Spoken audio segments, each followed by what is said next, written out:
Shalom, shalom, shalom.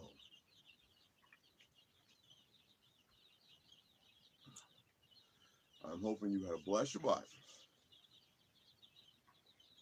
Hallelujah.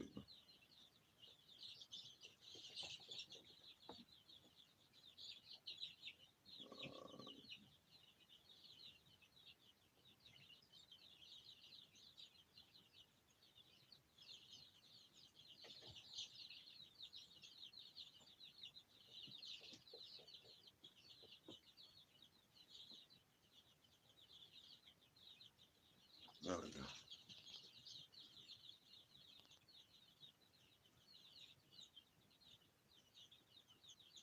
Shalom, Brother Keith Crump. Shalom, shalom. M4 Johnny. Redbeards Racing. Shalom, brother. Shalom, shalom. Cheryl Bright. Shalom, sister. Shalom. Jakar 3. I got your email. Bless you, brother. Shalom. Brother Grant Hill. Shalom, shalom. Sister Lisi. Shalom. I am Aliyah. Shalom, sister. Shalom, shalom. Brother Michael G. Shalom. Rashana Yisrael, wife of John P. Johnson. My favorite name still. Shalom, sister. Shalom. Sister Rebecca Lynn from the House of Israelite Prepper. Shalom. Yes, the picture and you saw was last year's garden, where we actually doubled the space. That was what one of the pictures from one of our gardens. We've actually now doubled the space, so we're going to be growing a lot more food this year. Brother David Patterson, to your wife, Sister Amy Patterson. Shalom, brother and sister. Shalom, shalom. Michael Sanders. Shalom, brother. Shalom, shalom. Sister Betty Boo. Shalom, sister. Brother Frank Stockton. Shalom, brother. Shalom. Sister Rosie from UK. Shalom. Shalom, shalom. Sister Naomi Yisrael. Shalom. Amaya Gabriel. Shalom, sister. Shalom. A unique taste of soul. Shalom, my brother. Shalom, shalom. 12 Tribes athlete. Shalom, my brother. Jean Paul, wife of Sister Tanya. Shalom, brother Jean Paul. Blessings to your house. The bearer Boaz, or Boaz. Boaz, one of them. Shalom, sister. Shalom, shalom. To the Zen Explorations. Shalom, shalom, sister. Jimmy from Tucson, JFT. Shalom, brother. Shalom, shalom. Shadi Yah. Shalom, sister. And shalom to your head. Shalom to his house. I honor you, sir. Capril 25. Shalom. Sister Courtney. Shalom, Sister Courtney. Shalom, shalom. Doris Lee. Shalom, Sister Doris. Shalom. If y'all give me 1 minute, I'm gonna get my fire started. The coals are hot. I just gotta get some wood in there. There's the House of Lee. Shalom, House of Lee. Shalom, shalom. So I'll be right back. I'm still right here.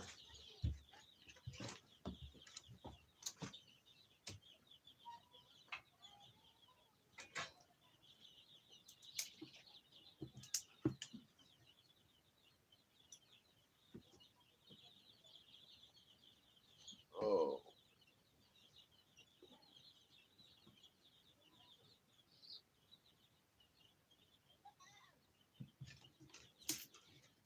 Sister Samara, wife of 12 Tribes athlete. Shalom, sister.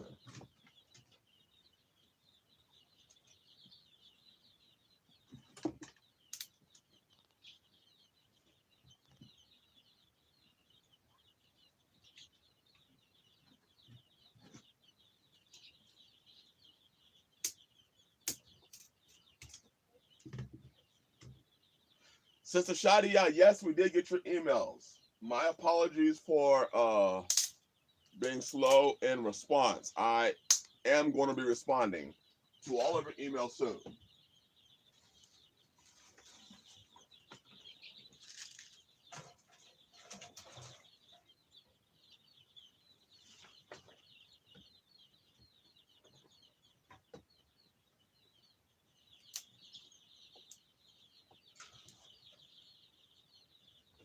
All right.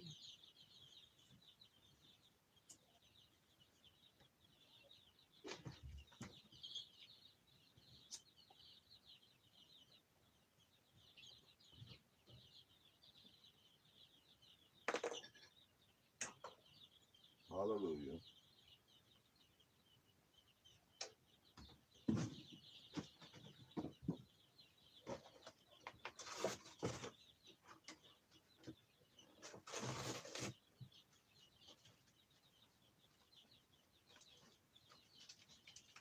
"12 Tribes Athlete, yes, I do.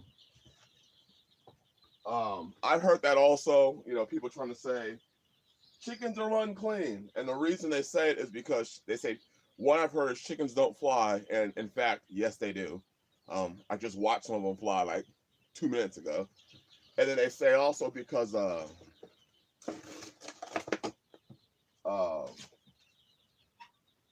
they say chickens are scavengers. And no, chickens aren't scavengers the same way pigs are. Chickens are very selective. And now they will eat a lot of things that um, people say they shouldn't eat. Chickens will eat, but chickens are definitely clean. And the biggest argument is that they don't fly. And yes, indeed, chickens do fly. Yes, if you actually look behind the words in the in Leviticus, it'll actually explain which animals you are not to birds you're not to eat. Owls, the predatory birds. Yes, right. The birds of prey, the predatory birds. You are not to eat those.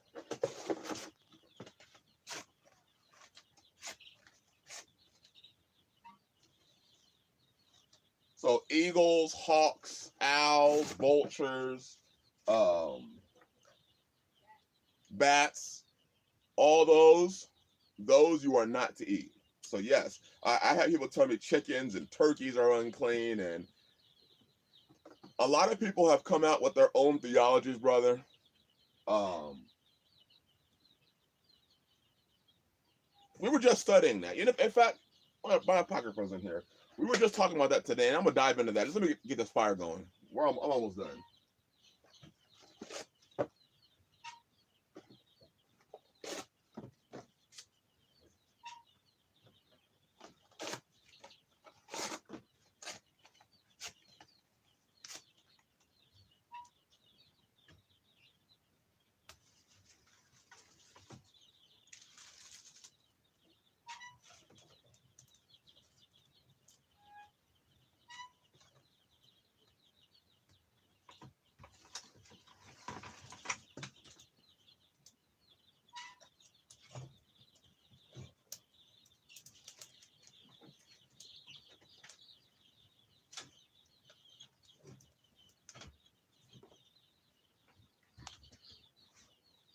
Okay. If you have your apocrypha, turn to Ecclesiasticus or Sirach chapter 3.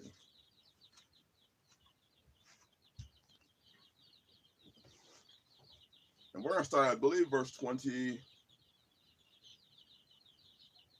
21.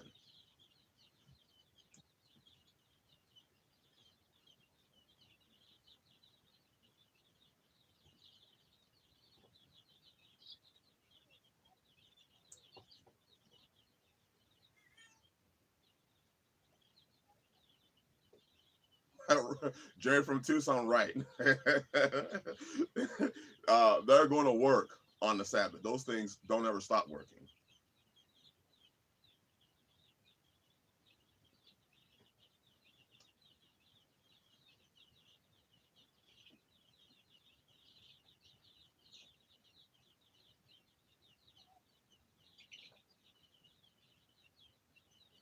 Right. 12 tribes. A lot of people are trying to are trying to push this vegetarian lifestyle only. And, you know, and the Bible talks about this. Paul already talked about it, where these times were going to come where people were going to push as almost as if it's a religion that you are not to eat meat. And you're seeing it today. Is it snowing there? No, it is not snowing here. It snowed a couple days ago. Well, about a couple days ago, but it's not snowing now. Yes, doctrines of men. That's what's happening. People are pushing their own. Shalom, Brother David. Shalom, shalom. 6 acres. Shalom. People are pushing their own doctrines today. And it's crazy when you watch them push their own doctrines of men, as Amaya said. Minister Maccabee, I got your email. I'm about to be in contact with you, brother. Shalom, shalom. But this is what we were studying today. Listen to this. Ecclesiasticus or Sirach chapter 3. We're going to start verse 21. Seek not out the things that are too hard for thee, neither search the things that are above thy strength. And you're seeing that now today. You're seeing as information is being poured out today on people are searching things out, and I'm just sitting there staring at them like I heard somebody online say that if you don't accept flat earth, Yah's going to reject you. And I was just, I listened to this stuff. And I was just like, and Rosie from UK said it. They're pushing vegetarianism hard. In fact, they were saying that I was reading some Agenda 21 or Agenda 2030 manuscript, and they were saying that we need to basically stop eating meat altogether, otherwise the Earth's not going to survive. It's the meat eaters that are causing a lot of this pollution and a lot of this carbon, our carbon footprint is being caused from the meat eaters. And I'm just sitting there looking like, at the same time, we're also saying, shalom, Sister Veronique, shalom. At the same time, you're watching people in the faith push this doctrine of, well, we should be eating and only be vegetarians. I'm like, Paul said it. Don't let people for Christianity, this is what Paul meant when he said, don't let people judge you by what you eat or drink. That's what he was talking about. By the meat that you eat or drink. Some are going to only eat vegetables.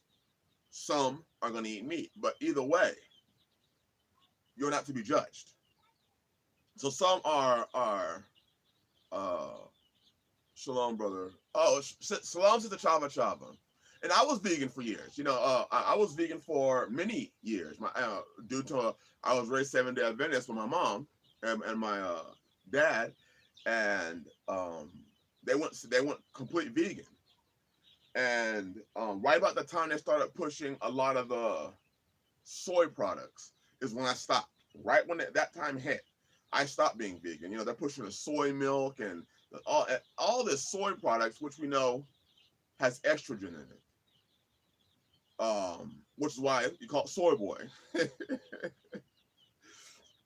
But back to what the Bible's saying. But people were pushing, if you don't accept flat earth, then you are going to hell. And, you don't know the truth and all this other stuff. And I'm like, what does flat earth have to do with it?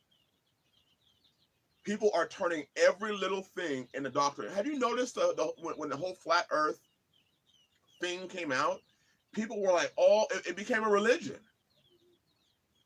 The whole flat earth movement became a religion, and everybody was pushing this flat earth thing. Flat earth, you need to accept it. You need to accept it. If you don't accept it, then you don't want the truth. You don't like the truth. And I'm like, okay.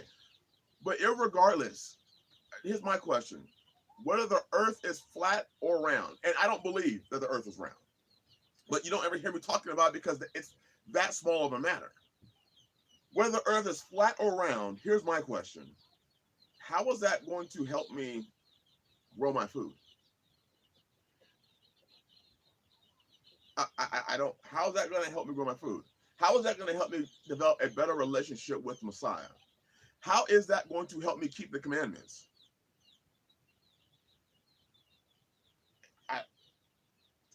So while people are stressing and straining and having conniptions because I won't do a live stream on flat Earth, I see it as a moot point. I mean, to me, it's like arguing which kind of sangria wine is the best, and then trying to say that your salvation depends on it. Your salvation depends on flat Earth, on what kind of wine you drink. It's a moot point, right? That's right. Is it in the Bible? That's my question. So let's continue. Seek not out the things that are too hard for thee, neither search the things that are above thy strength. But what is commanded thee, think thereupon with reverence. For it is not needful for thee to see with thine eyes the things that are in secret. Hear what he says. But what is commanded thee, think thereupon with reverence. Well, what was commanded of us? What was commanded of us? The commandments, the laws, the statutes, all the things that the Most High Yah commanded us to do. Those are the things that we are to be thinking on with reverence, with fear. Instead, you're seeing people, like, for instance, the Bible says, come out of her, my people. I can see that. I can read it. I can see it multiple places. It tells me to be. Let's go there. We're gonna finish. We're gonna finish that. But let's go to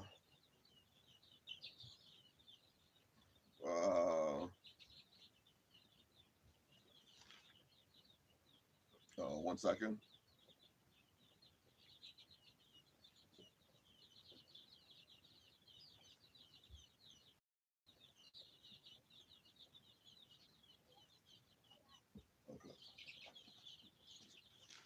All right, turn to 2 Corinthians 6.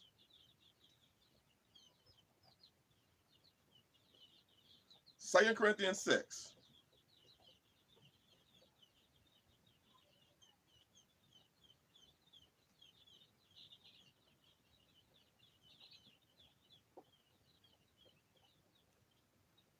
All right, we're going to start at verse 14. Be ye not unequally yoked together with unbelievers.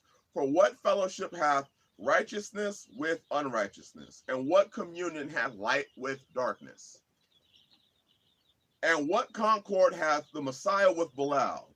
Or what part hath he that believeth with an infidel? So those are the questions you got to ask yourself. What fellowship should I have with somebody that is not walking in Yah? What fellowship can I have with somebody that is not walking in his law? That's a better question to ask than is the earth flat? That's something that should require more in-depth thought than should we be eating chicken when we clearly can see that chicken is clean. I've had people come to me and tell me you shouldn't eat honey because bees are not clean and bees make honey, therefore you're eating an unclean thing when you eat honey.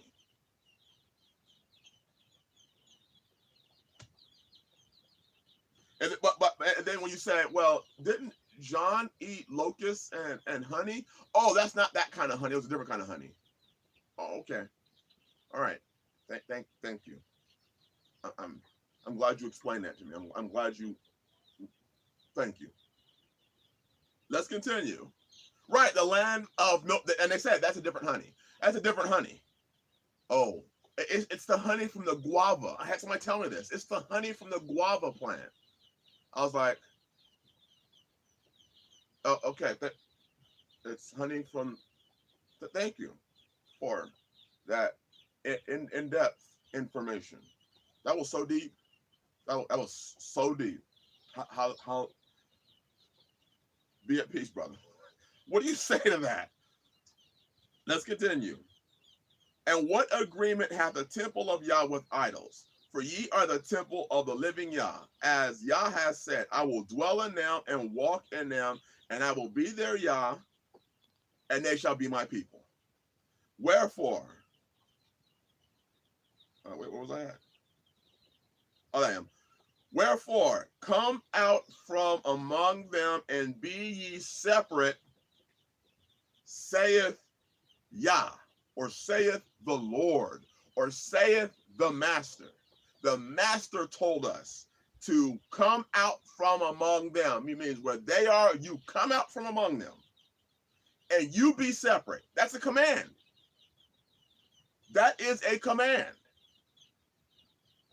And touch not the unclean thing, and I will receive you.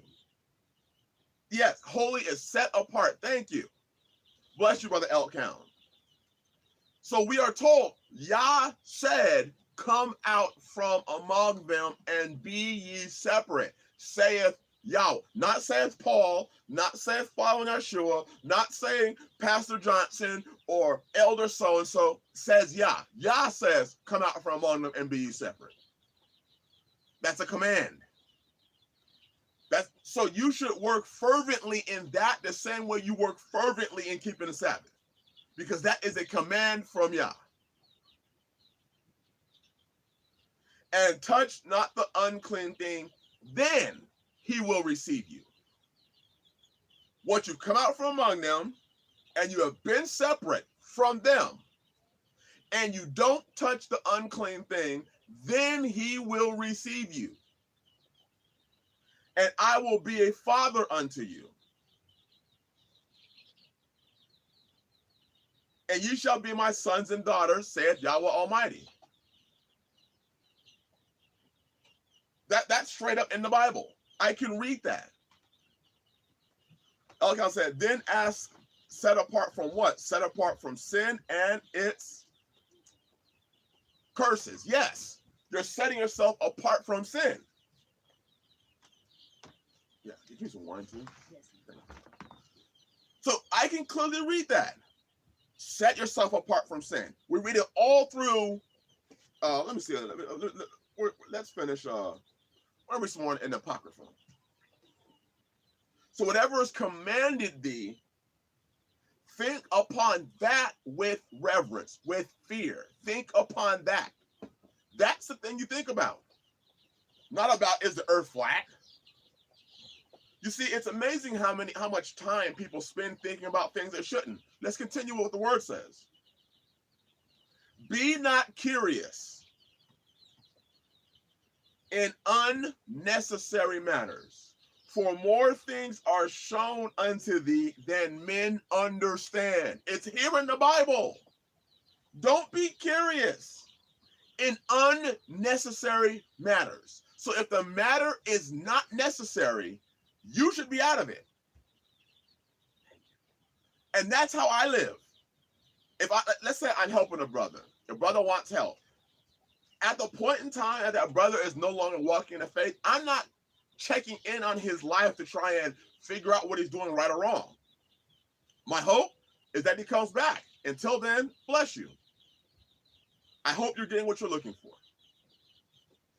But what is Facebook today? Facebook is the land of being curious in things that don't matter to you, or that shouldn't matter to you. It shouldn't matter to you what's going on, what drama's going on over there, what drama's going on over here. It shouldn't matter. But for some reason, it does to a lot of people. You know, you ask a husband or a wife, woman, what should matter to you? What things in your life should matter to you? If you're a wife.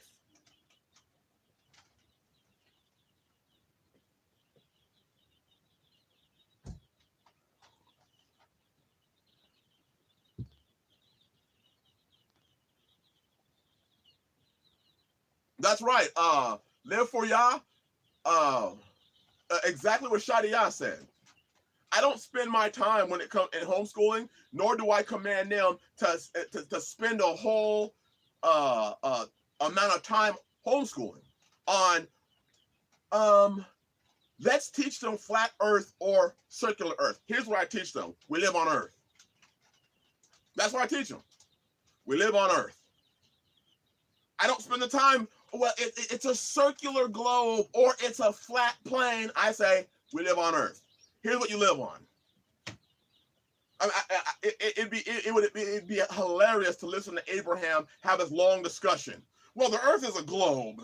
Oh, how do you know, Dad? Because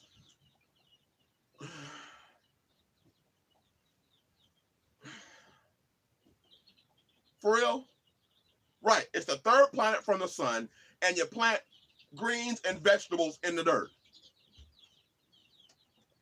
Knowing flat earth is like studying analytical math, which is what I studied, a math analysis when you don't plan on being a computer technician. It's like studying calculus when you don't plan on being a computer science major. How much stuff did I learn in college that I can't use today? It's not profitable. Great. The globe it's a globe or it's flat. Great. Okay, great. What difference did it change in your life? What difference? How did it change your life? Did it change the way you plant? Did it change how you're going to drive your car? What, gravity pulls that earth at what, 9.2 seconds meters per second? Did it change that equation?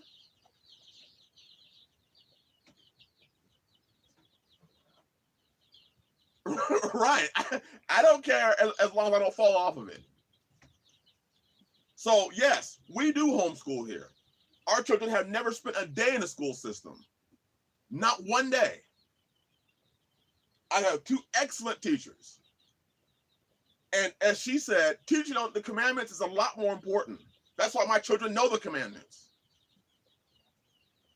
They can tell you how to plant something in the soil. They know what pH is. They know how deep to put the seeds. They know how much water. They know how to make compost. They know what plants require which pH based on the type of plant you're growing. But teaching them, wasting time teaching them about the earth is a globe. And if they ask me, well, how do you know, Dad? What am I going to say? And my children will ask, how do you know? What am I going to say? Well, you know, there's this guy that jumped off the Red Bull. And as he looked down, you can tell that, okay, great, Dad. But what is that going to do to help us?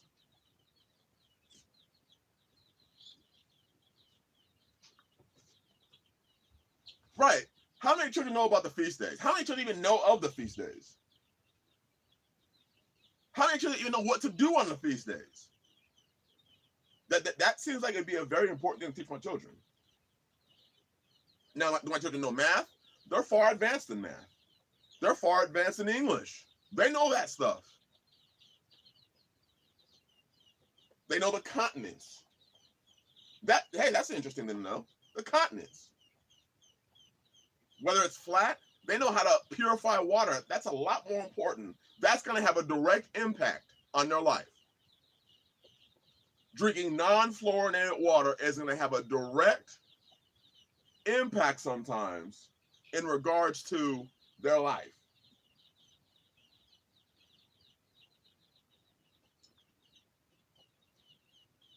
Well, listen, I don't care what they put. They push a lot of stuff.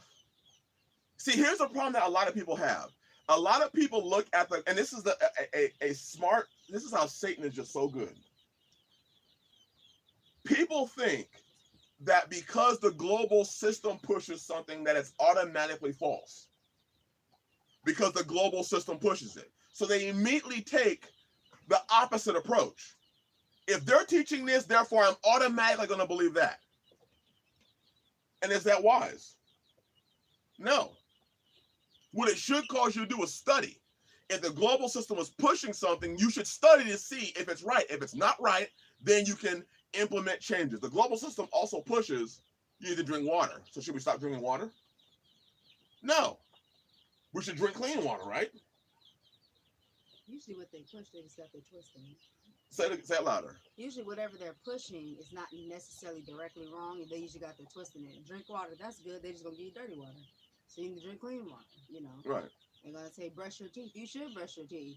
But they're going to give you fluoride toothpaste with other things that in time it'll at your teeth. So you need to figure out, well, what is it that I need to take care of these things? Practical knowledge. Thank you. And he asked me, have I studied flat Earth? What is there to study? My question is this: why would I study it? I mean, I can study a lot of things that have nothing to do with my life. I can study why this stick is a stick. If it's not going to do anything to improve my life, why do I want to know? Why do I want to know? I could study how to make a circuit board.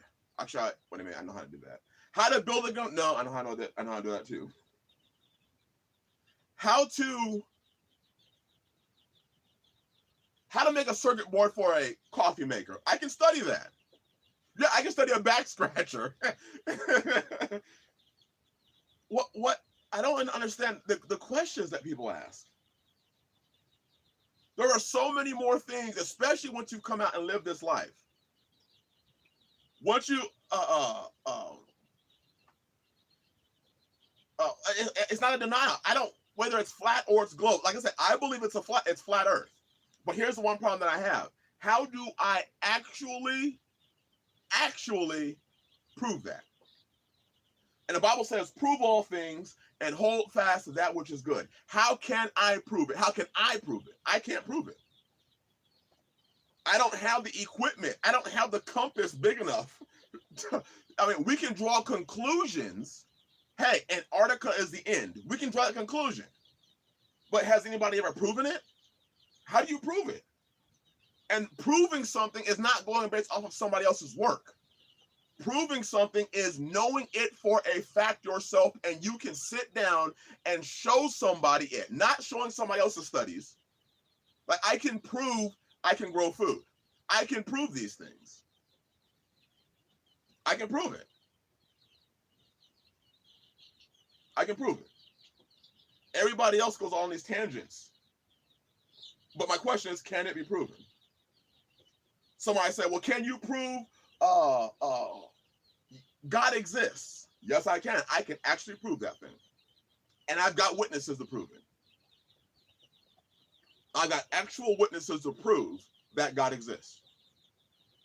Because when you've seen him exist, when you've seen things happen, that's it. Amaya said it. School, wasteful subjects. So do I believe it's flat? Yes. I can prove it. I believe it. I believe it. But that's a belief. That's a belief. I can prove that we need food. And if you don't have food, you're going to starve to death. That's a little bit more important. Well, it reminds me too of some of the studies that you were doing, and in part time, in the beginning of your first 4 years in the faith, certain things like you said, when I wasn't ready for it, other people may have been on that pace. They've been in the faith for a while, and they've gotten certain things down, and y'all could be leading them to know more about that. And at the time, you realize, they, for me, yes, I got to get down these right here. These affect my salvation today.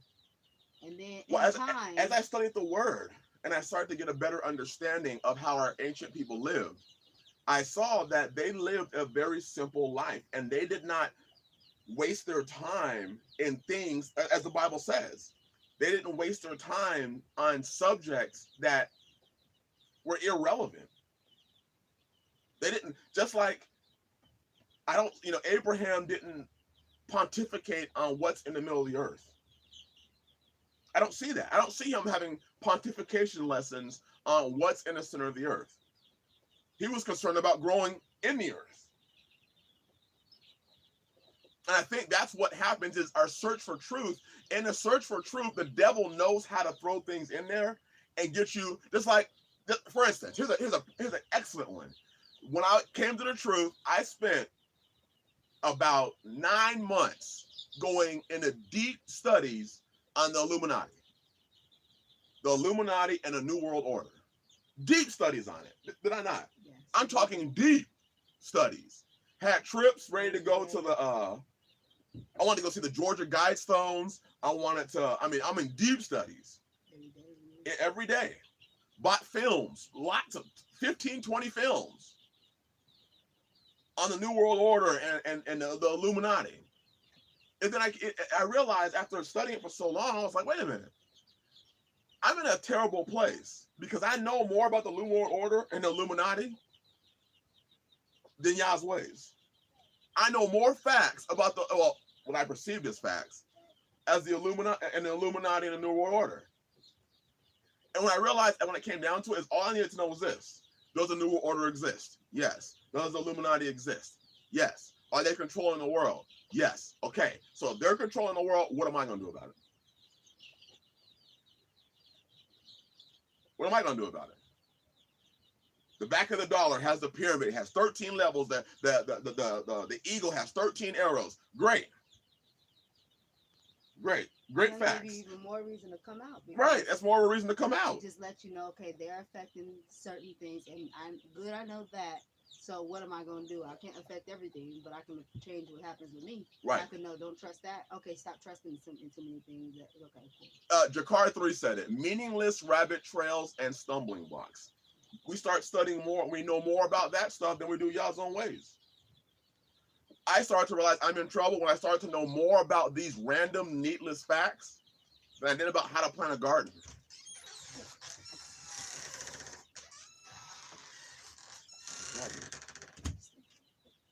You got my support.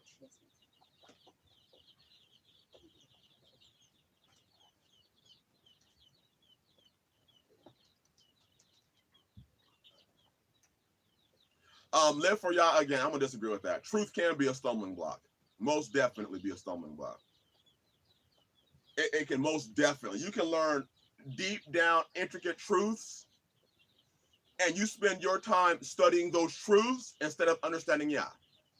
Because you have no clue how far truth goes. For instance, what is the truth of the human body? What is it? What does the Bible say? There are people that are ever learning, and never able to come to the knowledge of the truth. So the Bible says, in fact, let's go there. Let's go there. Let's see what Yah's word says.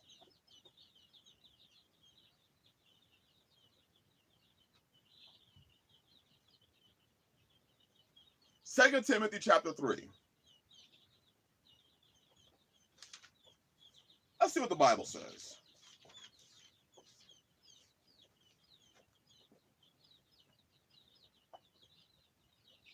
Second Timothy chapter 3, we're gonna start at verse 1. Because it's talking about the end time spirits. End time spirits. What we got right now. End time spirits. Because what is the truth of the human body? How far can you break it down? If you actually study anatomy and physiology or just delve deep into the science of the body, it's a never-ending topic.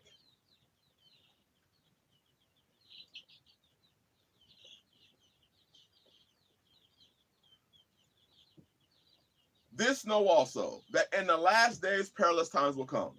For men will be lovers of themselves, covetous, boasters, proud, blasphemers, disobedient to parents, unthankful, unholy, without natural affection, truce breakers, false accusers, incontinent, fierce, despisers of those that are good, traitors, heady, high-minded, lovers of pleasures more than lovers of Elohim, having a form of godliness, but denying the power thereof. From such turn away. For of this sort are they which creep into houses and lead silly captive women, laden with sins, led away by diverse lusts, ever learning and never able to come to the knowledge of the truth. Which means there are people that are always going to be learning, but are never able to come to the knowledge of the truth. My question is this: we can learn as much as we want. Yah said, come out from among them and be ye separate. That's a command. Have we done that yet? We read in Jeremiah where he says for us to build homes, build gardens, increase our families. And he says that. It's a command. That's a command. So if we are spending our time doing all this pontificating research, what did we just read? Be not curious in unnecessary matters. For more things are shown unto thee than men understand. Which tells me this. When people dive into matters that are unnecessary, hey, you can see it. It says it's shown to you. It's shown to you so you can see it. But more is shown to thee than you will understand. And what happens when people don't have what does the next verse say? For many are deceived by their own vain opinion, and an evil suspicion hath overthrown their judgment.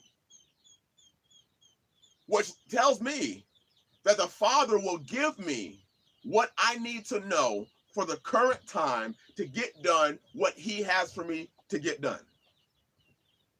He has given me enough to handle right now. There's enough studying I have to do. I just built an incubator to incubate my eggs. There's enough studying that I have to put into that to regulating my temperature so that I can hatch eggs, so that my family can eat good, organic, wholesome food. That is way more important than some of these other things that people bring in as if they are our focus. It's not saying that that's not a truth. That can be a truth. But should I be studying whether this is flat, or should I be studying on how to produce food for my family? What's the biggest thing that's going to affect my life? What good is it to know these things if you're not eating healthy? You're still eating at Burger King and Taco Bell talking about the earth is flat. What good is it? You're still drinking fluorinated water talking about the earth is flat. What good is it? And just because, and I hear a lot of people say it, I know a lot, Yah gave it to me. Yah gave me all this wisdom. Are you sure Yah gave you the wisdom? Because if I recall, the devil is pretty damn wise himself. In fact, the devil is not only wise, but the devil is very conniving. So conniving that he deceived angels that were in the presence of Yah daily to follow him. That's pretty smart to me. He's a formidable foe. He's a master planner, a master deceiver. Masterful. Walking as a roaring lion, seeking whom he may devour. Right, they are too damn, he says people are too damn smart for their own spiritual good. That's truth. He is a cunning mastermind. Mastermind.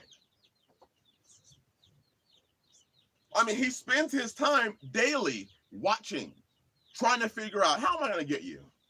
How am I going to get this one? I'm going to figure this one out. I'm going to get them, though.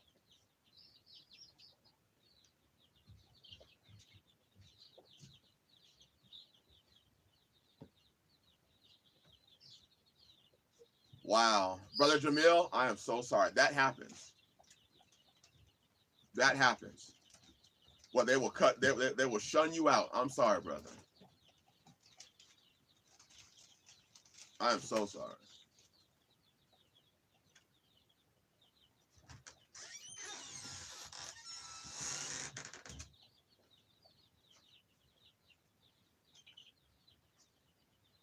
Sister Rosie, excellent, excellent comment. Satan has a lot of Israelites buried in so much head knowledge that they have forgotten that they need to be led by the Holy Spirit. That is the truth.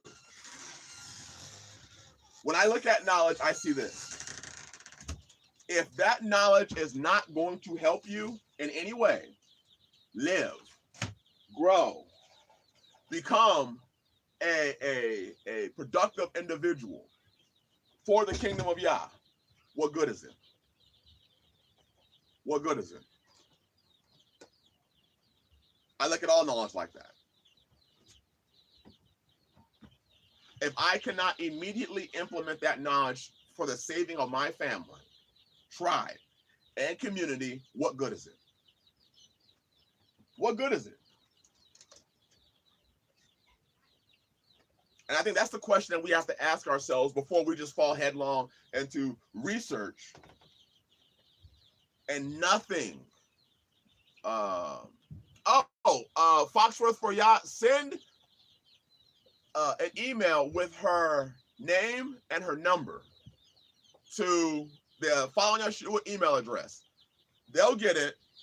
They will send an invite. Have her also download the WhatsApp. Have her download WhatsApp. Send her number, and they'll get her in. So these are the things that these are the things that are for myself. I'm looking at as a man, as a brother. I look at what things are going to affect my family. What things are going to affect them? I don't have Marco Polo. No, I'm sorry, I don't. What's going to affect my tribe? What's going to affect my community? Those that are around me. That's where my concern lies. All the rest of the stuff they can keep, because a lot of this other stuff is just distractions. It's just there to distract you. It's just there to keep your mind focused. Like for instance, she is very good at making hair products. Very good at making hair products. Very good. Growing natural hair, having healthy hair.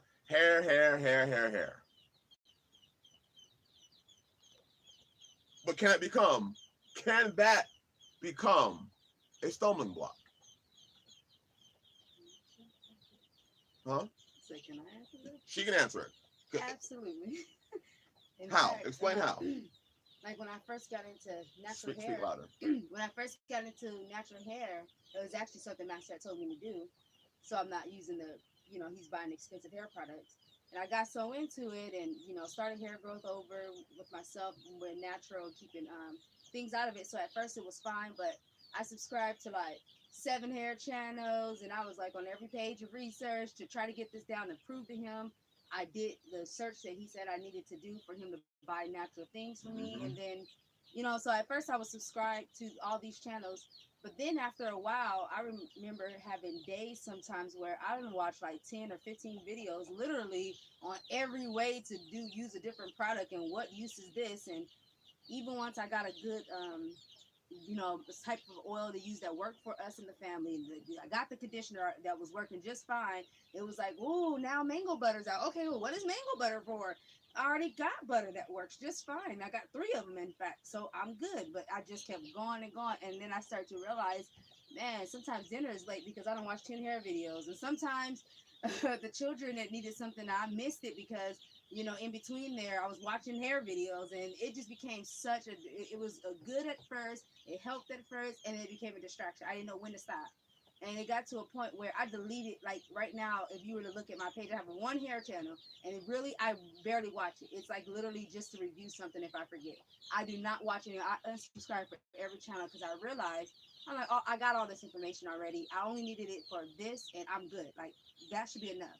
But there's sometimes a good thing. I haven't got a video on that. Some good things can become very much so a distraction. You'll be distracted on hair, which can be good, but if your marriage ain't right, why are you looking at all this hair? All this hair ain't about to save your marriage. Comb your doggone hair and then go and make your marriage right. Just brush it and do it. Just comb it and go make sure the marriage is right. You worry about all that stuff later. And here's another example that I experienced at one point in time. Studying the Bible.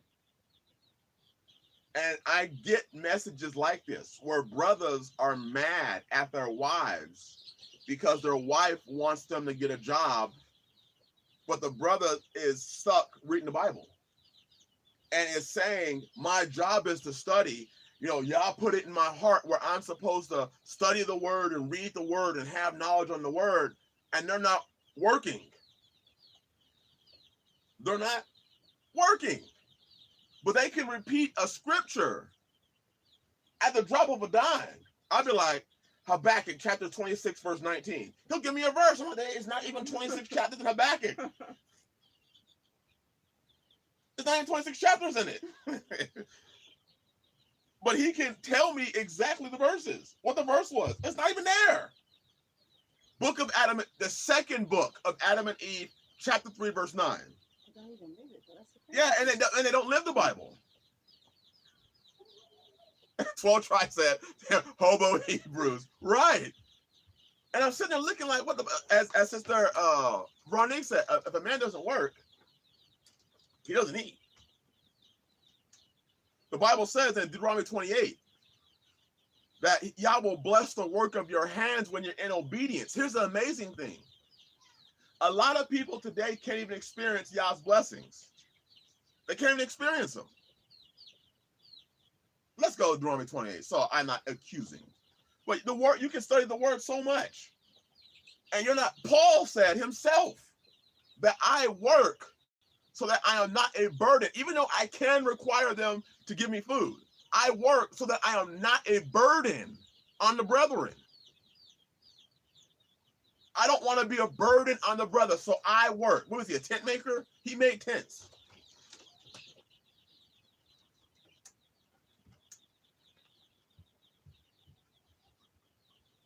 Well, Brother Jamil, if that woman has that idea that it's her child and it's none of your concern, then you need to leave her alone. She is not worth your time.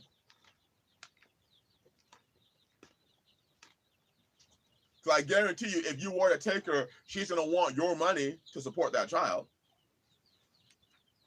Right. Studying is important, but application is essential. Your study is wasted if you're not applying it. Brother Elisha, J. Kramer, that is straight up real. The Bible says study to show yourself approved. But you have to study and apply it, not just study it and memorize it. So let's go to Deuteronomy 28.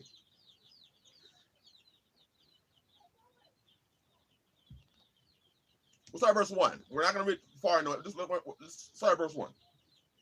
And it shall come to pass, if thou shalt hearken diligently unto the voice of Yahweh thy Elohim, to observe and to do all his commandments, which I commanded thee this day, that Yahweh thy Elohim will set thee on high above all nations of the earth. And all these blessings shall come on thee and overtake thee, if thou shalt hearken unto the voice of Yahweh thy Elohim. Blessed shalt thou be in the city, and blessed shalt thou be in the field. So some people say, well, see, he's blessing you in the city, and blessed shalt thou be in the field. How many people are in the field? It's not just blessed shalt thou be in the city. It's blessed thou shalt be in the field. And usually you went to the city to do what?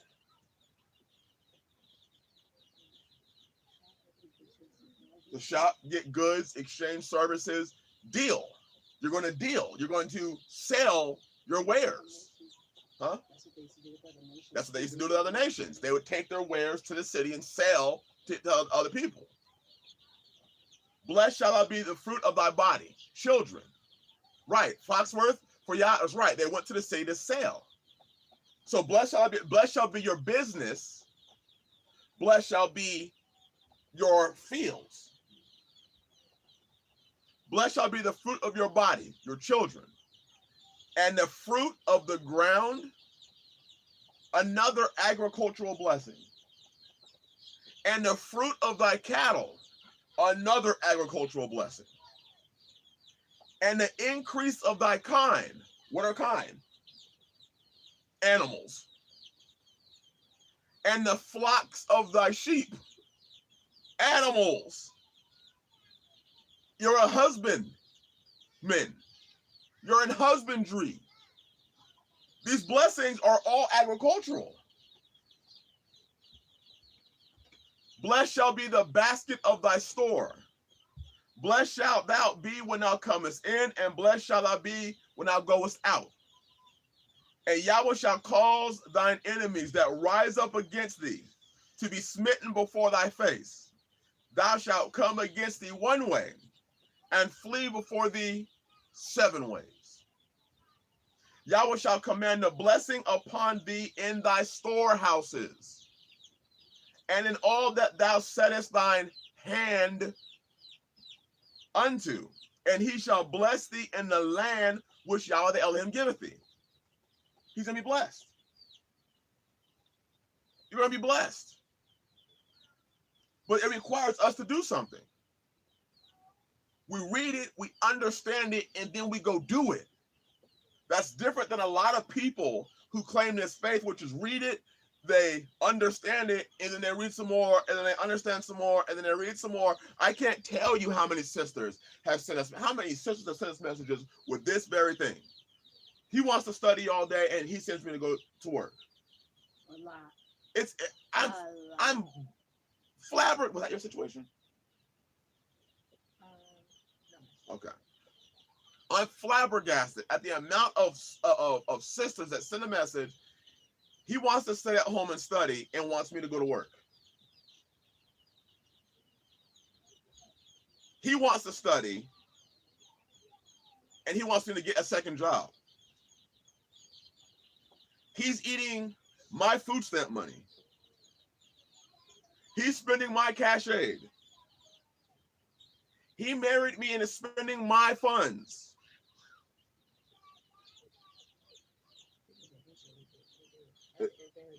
At the very end. And he was a campite, right? She dealt with it, with the campite. He's a freeloader, right? Not a man of Yah. And he uses his ability to repeat scripture because he knows that that woman's going to be simple-minded and fall for the idea that because he can repeat scripture, that he is of Yah. The devil knows scripture. The demons know the Bible. It's like I give the analogy, you know, people in the Sunday church.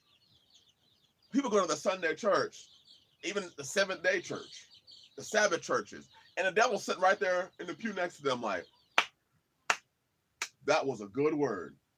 Too bad I mean, imagine that. You sitting in church, hallelujah, doing all that, and the devil's up there like, what a word. I already know you ain't gonna do shit. I already know you ain't gonna do it.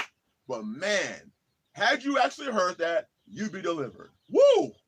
You would have answers for your life. But I know what you're about to do. You're about to go right back out there in this world and do the same thing you did yesterday and the day before that. See, I know you. I got you. Right, even the serpent used the word. People think that the devil's a weakling. Depart from me. Get thee behind me, Satan. Whoa, you better get behind me. Reminds me of, was it Liar Liar? The father, what are you trying to do, what Jim Carrey did? Oh, you're scared of the claw. You're scared of it. Those who ever seen Liar Liar.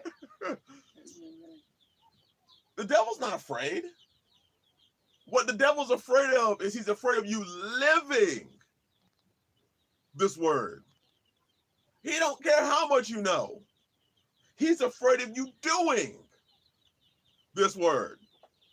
He don't care how much you've memorized. He knows, listen, this person, this fool right here, he knows every single commandment. And he's about to go out there and break 8 of them.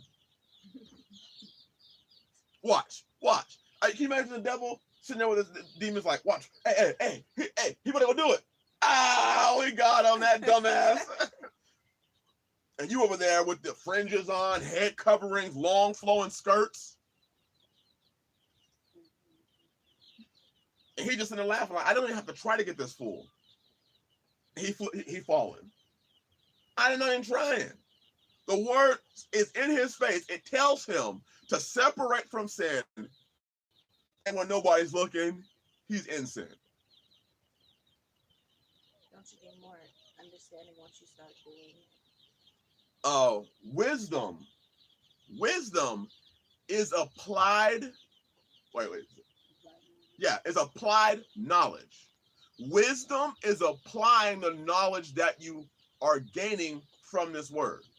Wisdom is not just having information inside your head like a computer. If that's the case, then the computer is very wise. If that's the case, then the internet is the almighty of wisdom. Wisdom is having the knowledge and applying the knowledge that you are getting. So then the question would be, the Bible clearly says, come out of her, Yah's people. Be ye separate. So what's the excuse for not doing it? Be ye doers of the, oh, Sister Amaya. Let's go there. James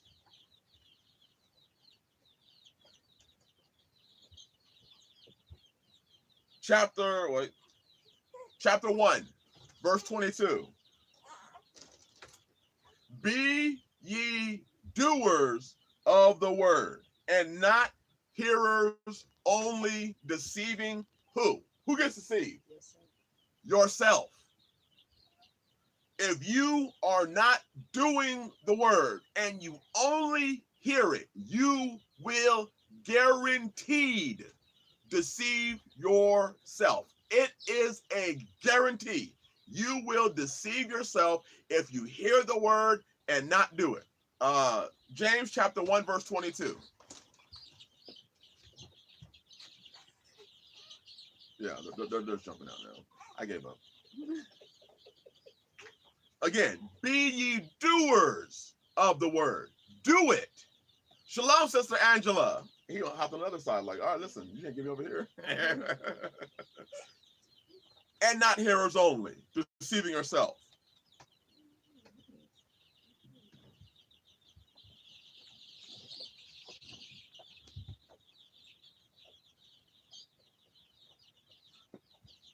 Let's look at this. Proverbs chapter 14, verse 23. In all labor, there is profit. Labor, that means it's work. You're working. In all labor, there is profit.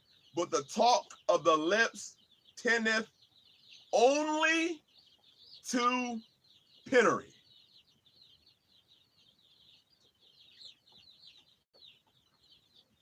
In all labor, there is profit.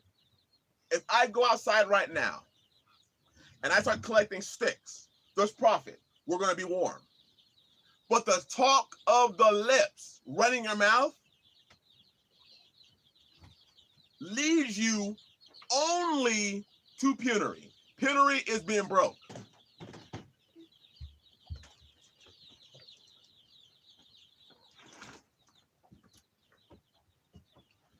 Penury is having nothing. And we see so many people talking today. But where's your labor? Where is your labor? How do you read this word and say, I don't do deliverance? What do you mean? So we have so many people who run their mouth. They get on their behind their camera and do this. They do it fast too. Well, I think, and they have whole long discussions. But there's no profit. That's right. Action, action. Yes. Action, action. This Bible is to lead us into action, not to lead us into high-mindedness, not mental ascension. It's for us to do it. Remember the Sabbath day to keep it holy. 6 days thou shalt what? Labor and do all your work.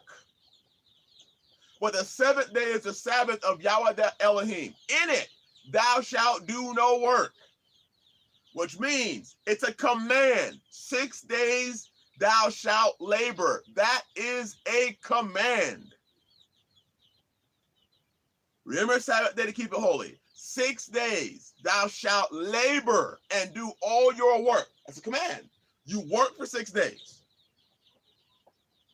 You do all your work in 6 days. So at the seventh day, you can rest. Doesn't say chill for 6 days. It doesn't even say study for 6 days. You labor. Now, I do study every morning. But guess what? If I did not want to have to do that much labor, then guess what? I should stay single. That's just being real.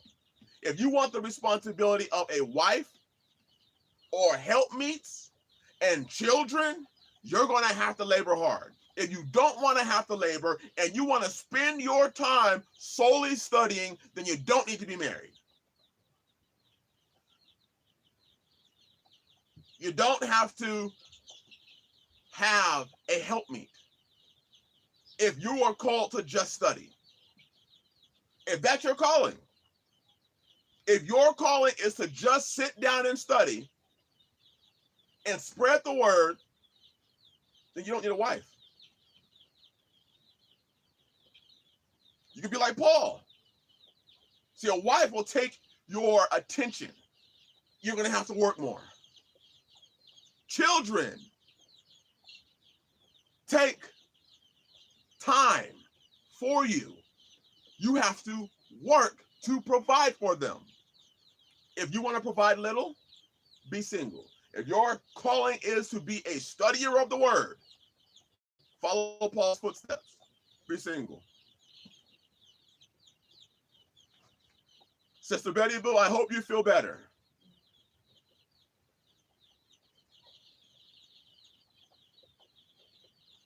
People don't like that verse.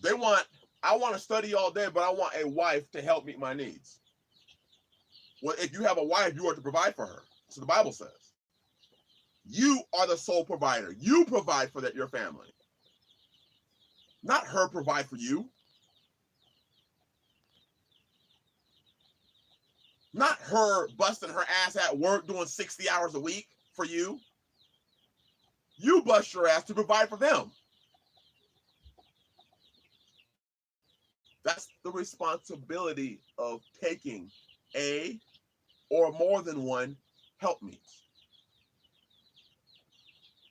So if a brother tells me, hey, I don't want to work. The Bible says you don't work, you don't eat. So that's already an issue. Paul worked, tent maker. But if you say, I am supposed to study this word, I'm going to say, great. You shouldn't be married then. Don't come to me saying I want a wife. And if you're a sister and you're seeking a covering, you should not be seeking no covering with a man whose job is to study the word. If that's his sole job. My job is to study the word. Okay. Right. Adelia, I'm going to butcher up that last name. Said it right there, what she said. She said, or he, excuse me, I'm not sure with the name. Right, if it's your vocation, you shouldn't marry. There you go. And you're damn well, if Paul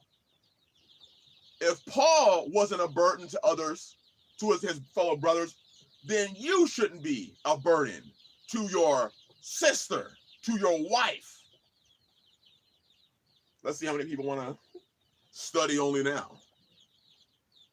But it's a sad thing when I see these sisters message me, an inbox full of messages of sisters. He won't work. He told me that Yah gave him a vision that he's supposed to study the word. So he trapped you then.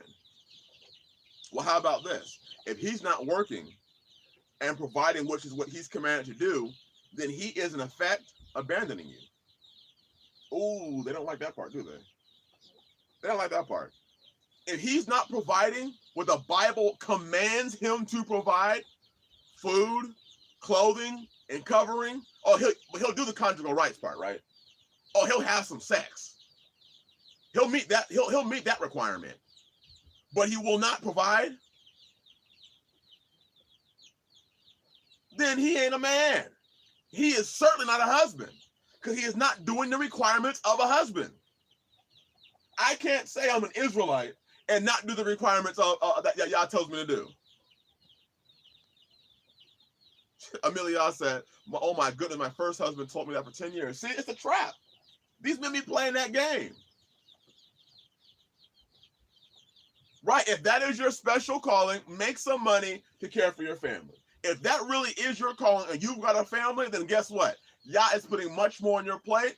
Too much is given, much is required. He gave you a family and a calling to teach the word, which means go ahead and work your butt off. You should be working your butt off, not living off the people. Why don't we imitate that part?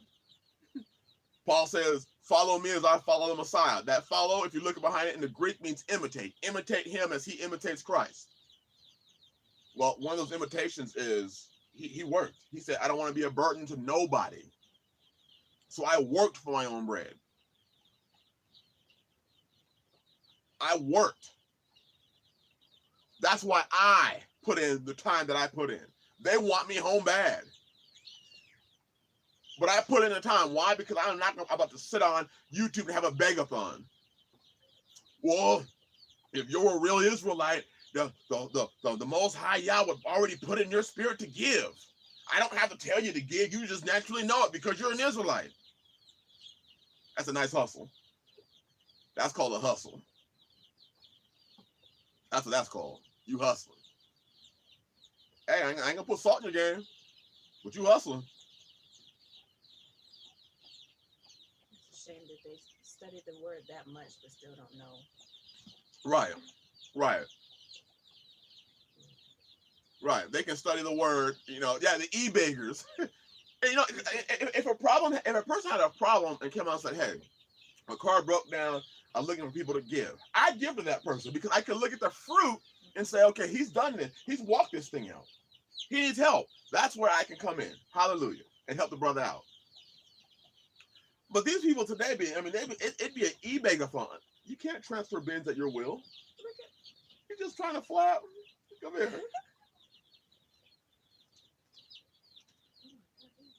at this tail. He'd be hopping out. They're growing so fast. Uh-huh. That's definitely a rooster. No, get on the bed. There you go. That's ridiculous. That's why I've said I'm not going to get a Patreon. I'm not going to charge you for the word of Yah. I'm not going to charge you for you to hear this. I'm not going to make money off of it.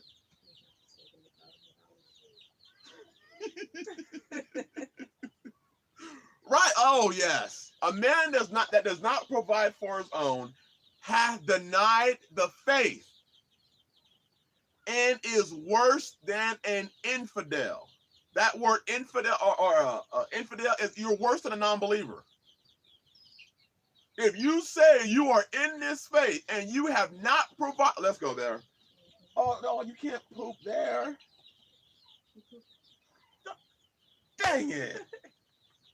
We'll clean it up afterwards. Timothy, 1 Timothy.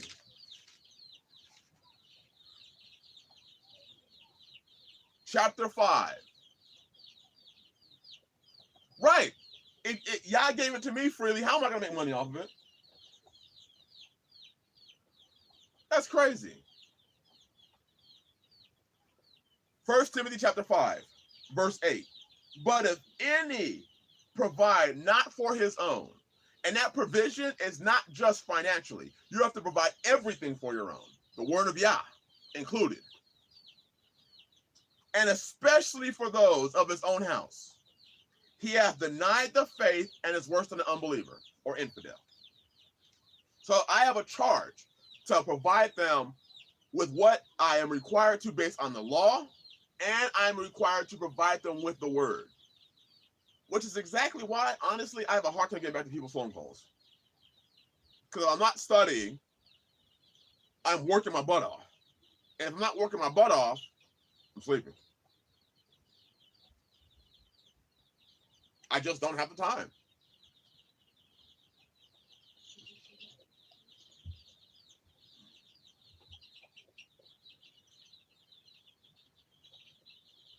Twelve Tribes athlete, he said, what do you think of a husband having all the bills in his name in order for the wife to be able to focus on her wifely duties?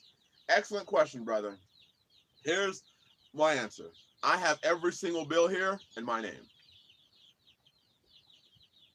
Every single bill here is in my name. I take care of the bills. I pay them. They each have cell phones. We don't split. We don't do that here. They don't work.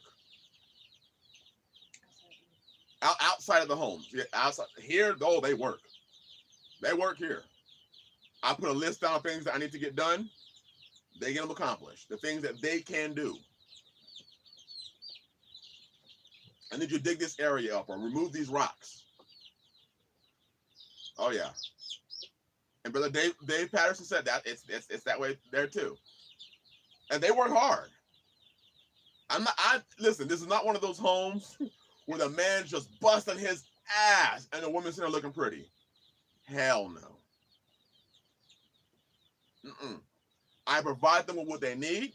They make clothes. They make, Shelby that girl can make beanies.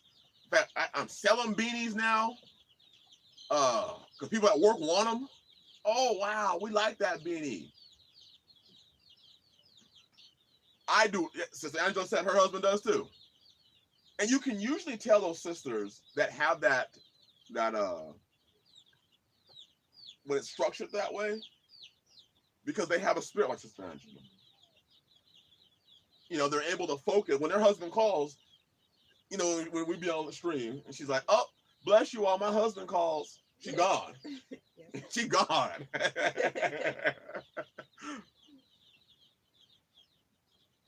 It's just a wonderful life. Wonderful life. And well, that's why her name says simple life, grateful wife. She's telling you. She is telling you.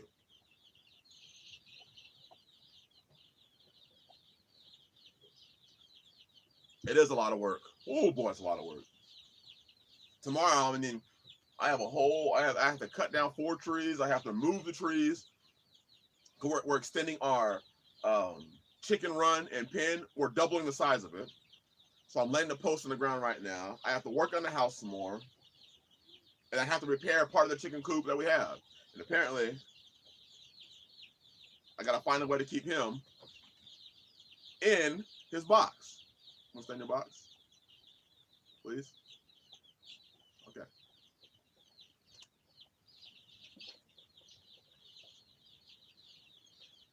That's why the title of this one is Family, Tribe, Community. The world's just too big for me. I'm not trying to save the whole world. Nor am I trying to be one of those people that has 875 million subscribers. Oh, now you're over.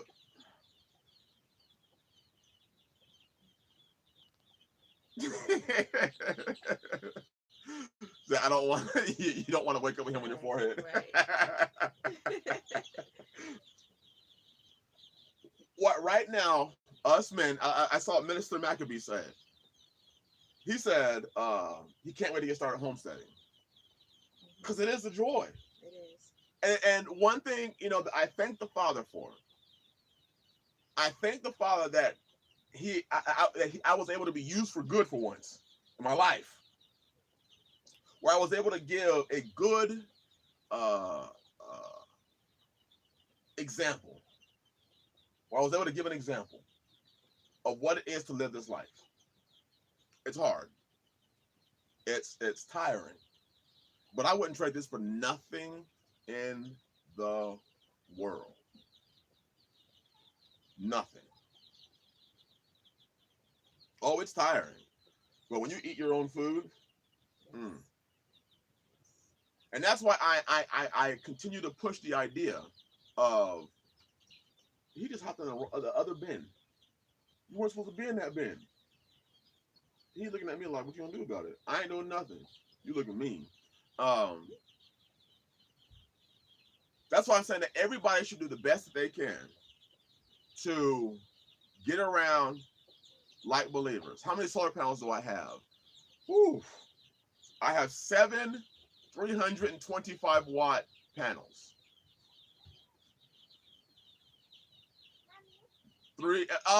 Elijah J. Kramer, that brother, that's the truth. It does give to an entrepreneurial type of spirit. Like it naturally comes. It naturally comes.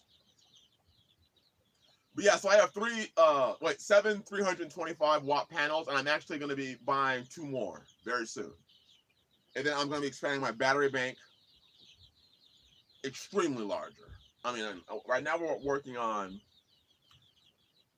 It's a 12-volt system we're working on. Now my panels are 24-volt panels. But you know, with the inverter and the charge controller, it sets it down to 12-volt. I have 600 amp hours. My system right now. Oh, I just bought a new inverter, two new inverters. No, I just bought two new charge controllers. Those by themselves, my original ones that I have running right now were like $100 a piece. No. So I set up to MPPT. It's a cleaner, more efficient controller. And do your homework. It took me about a year and a half to 2 years studying solar to understand it fully. But I stepped up, and the charge controllers by themselves were, I think they were 80 volt, 80 amp controller. I think I paid like 300 a piece for the new ones that I have. So I mean, solar, you're gonna be paying a lot, but everything here runs on solar, which is another blessing. Everything runs on solar. But I'm concerned about my tribe, my family, my tribe, and my community. Everything outside of that is beyond my control. The world is too big. I used to be one of those people that tried to save the world. You know, I recycle. I would drive down the street and see a can on the side of the road or a piece of metal on the side of the road and pick it up so I could take it home and recycle it. Put it in my recycle bin. Try to save the world.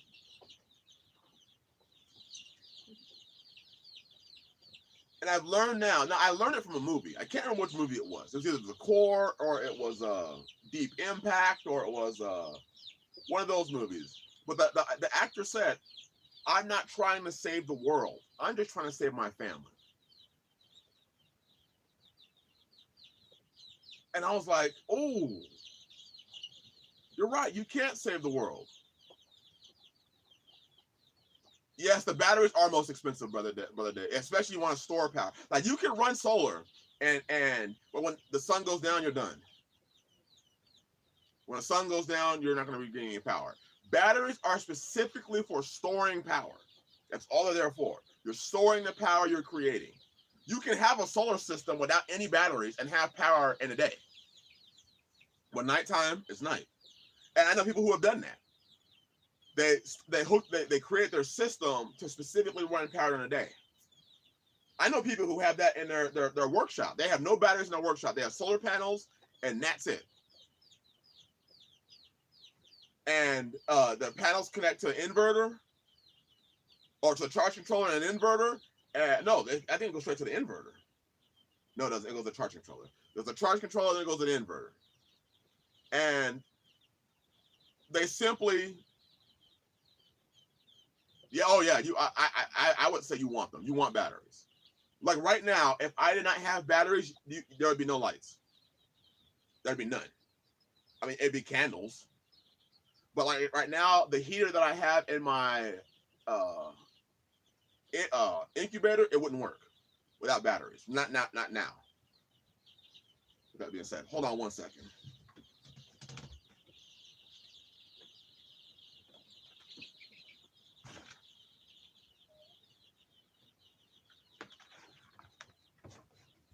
All right.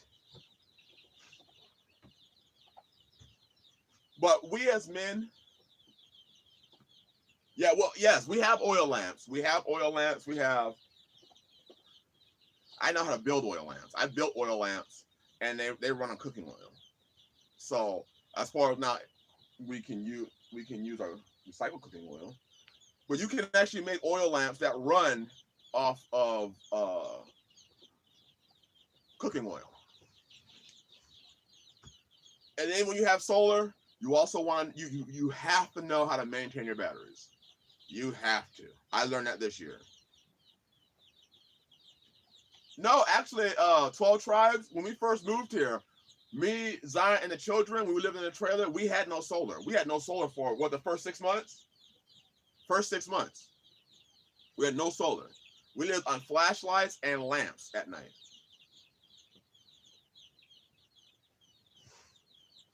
That's what we lived off of. Flat, and we were burning through a lot of oil. You will burn through some oil. Let me tell you that.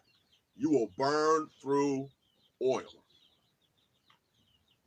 Which then caused me to start thinking, how do I create oil? So then I bought Zion and oil press. If we were going to run oil all night, we got to find a way to produce it, because once you're out, you're out. Yes, outdoor night work. I have motion sensing lights. Solar motion sensing lights. They charge during the day, and then at night they turn on when there's motion. So you can turn them on to just be on, and they can be out there and work on our gardens with them just on. Yeah, the ones from Walmart. Yep. I think I got mine. Yeah, I got mine from Walmart.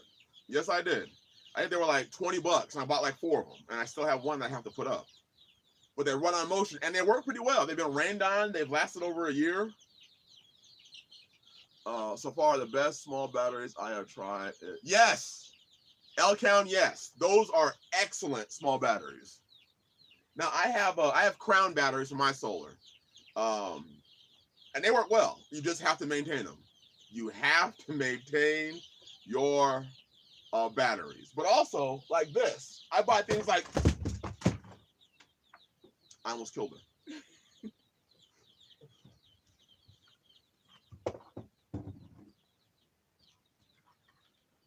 This Stanley light, you see that charge port? Micro USB. Oh, dang. For those who weren't blind, I'm sorry. I'm blind too. Oh, anyways. I see spots. Damn. I'm still seeing spots. I bought this for $20 at Walmart. Excellent light. Charges off of our solar. This is one of my work lights. It has a light there, and it has a light here. So you can use it either way.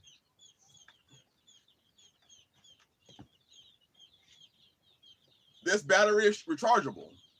Where's the charge port? There it is. It's rechargeable. I use this. And these are all rechargeable. They charge off of solar. These are all rechargeable. They're all that's all I buy, rechargeable batteries. They charge off my solar. So all these lights, I can have them as long as I want to. And I actually bought replaceable batteries for these. I got them on Amazon. It was like 2 for $20. And I have beat the hell out of these things, and they keep working. The hell out of them. So all I buy are rechargeable. I don't buy any of these. I don't want to have to deal with AA or AAA or none of that. Medicine Maggie said about the blind the ideas. So these work really, really well. Really well. You can zoom in, you can zoom out, you can do a more spotlight, but these are the lights that we use. And they're all rechargeable because I refuse to spend money on AA batteries anymore. I also have one in the room, and then our solar lights outside. So that's how we light stuff up at night. My whole goal is to get away from AA and AAA batteries. We use this. Like I said, we use this for our weather. And I'm also buying a ham radio. Actually, it should be here soon. It should be here soon. I bought a ham radio for the weather. This one has the weather in it. Let me see. No, I'm not gonna turn it on because sometimes it gives away the location. But it's an NOAA. It's like $20 at Walmart. Now it has solar. It charges by solar. It charges by micro USB, and it cranks. And you know it's charging. You'll see the little red light if it's focusing. Okay.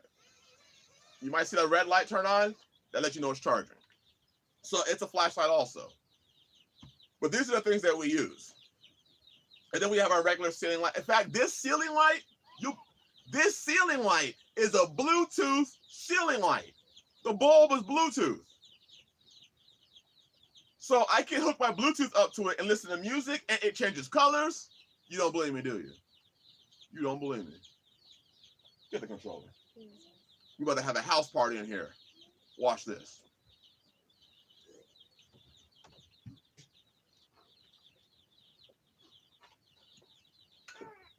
All right, turn that one off. Okay. Let's see if it'll. Oh, we're having a house party. You all are invited. House party up in the house. We are having a house party, and you all are invited to the house party. That's that ceiling light is the bomb. It is a club in the woods. This is Club Woods. So I can do the regular white light, but also I can do red, green, blue, whatever color that is, and that color, and that color, this color, this color, this color, this color, this color, and this color. It's got different colors. And it's a Bluetooth speaker. So I can hook my Bluetooth up to it and play music. There's a little speaker in it. And it's loud. It's a good speaker. It's a loud speaker. It's not one of them cheap, like you can hear it outside. It's a loud speaker. So when we're working and everybody's outside working and they come in and the red light's on, oh, you know what that means. You know that when the red light is on and they come inside. Oh yeah. Yeah. You know what's about to happen. Go ahead, you turn that light back on, please. They come in the house and be like, oh, the red light's on. Mm-hmm. Oh, that's right. But you can buy the bulb on Amazon for like, it's under $20. It was like $13. It was $13. And this runs on our solar also. So we actually we're not on the grid at all. We have nothing here. Red light special. Do I want another Bluetooth speaker? Yes, I love Bluetooth speakers. Love them. I have a small one that I carry with me whenever I'm out in the property working. I'll be having my own little jam session. And then pretty soon I stop working because I'd be dancing. I'd be a dancing machine. Dancing. I can cut a rug and tear ACL in the process. I can do that. MCL, PCL, complete knee destruction with my dancing. You don't blame me? I don't blame me either, Brother Frank. I cannot dance. I cannot. I be trying though. I'll try. I will try to dance. It's just not pretty. It's not pretty. I'll tell you, it's not pretty. It hurts. Huh? I think they're trying to get me to dance. I'll sing and dance. Sister Amy dared me. I'm doing a video of me dancing. And I'm posting it on YouTube for y'all. And I'm gonna blame y'all for everybody who has to suffer. It's your fault. Because I'm gonna do it. I ain't got no shame in my game. None. I'll do the Tootsie Roll. And it'll be so bad it'll turn to a Tootsie Pop. I'll do the kid and play and shatter an ankle. Don't shatter an ankle. Huh?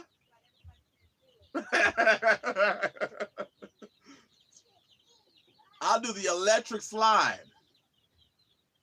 I will electric slide you and slide myself right into a wheelchair.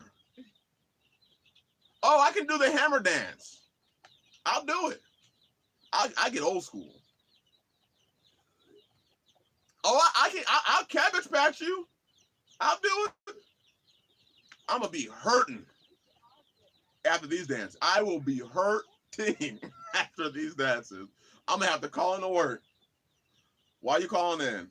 I don't dance in. Why'd you do? You know you can't do that because I dance at work, and they be like, "Did that hurt?" I'm like, "Yeah, that did.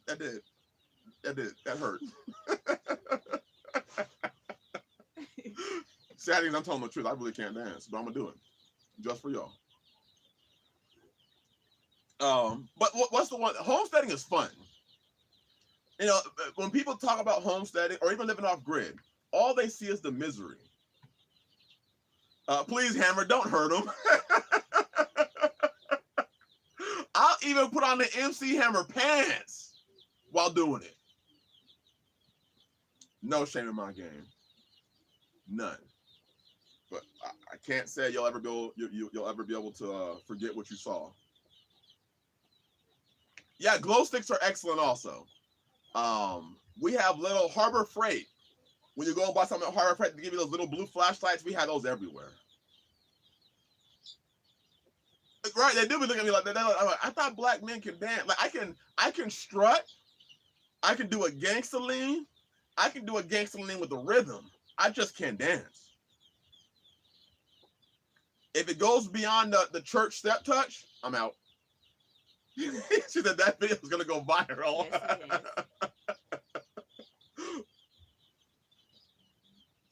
it is. Meche Wayne, yes, sir. We will be praying for you. We pray for a healthy, strong baby girl in the name of Yahshua. As the Bible says, if your wife was walking in obedience, the Bible says she will be saved in childbearing. Hallelujah. Hallelujah. Here in London, we are expecting Storm Sierra with 80-mile-per-hour winds, so pass on next year. Stressing. Sister Rosie, we pray for your deliverance through this storm in the name of Yahshua. Selling at farmers markets, that is something I'm in the process of doing. I actually right now, the store that I get my coffee grounds from, we have an arrangement where she wants to buy produce. Well, it's a restaurant. It's a coffee shop that sells food. They make their own dishes. She wanted a local place to buy her produce from. She saw me getting her coffee. They put the coffee grounds out. And one day I was getting them, and she's like, "You're the one taking our coffee grounds. Used to stack up. We used to throw them away." I said, "No, it's me." She said, "So what do you grow?" And I told her what I was doing, and she said, "We need onions. We need onions. If you can grow onions, I will buy your onions." I was like, "Onions?" That's why I bought so many. Because they just planted 200 onions. I'm sure they were probably like, well, all of a sudden, why are we buying 200 onions? We put that many before. We planted. Oh, yeah, and those are growing too. They're just growing in the wrong bed. I think you wanted to give those to somebody else. Yeah, I was supposed to. So we're growing onions now, lots of them, lots of onions. And then we have our green onions and our Egyptian walking onions. So she's buying onions from us. Eggs. What? We have 36 hens right now? 8? 38 hens right now in our coop. And then we just bought 52 more chickens. Now we have 49. We have 49 chickens right now. And then I'm going to tell you all a secret.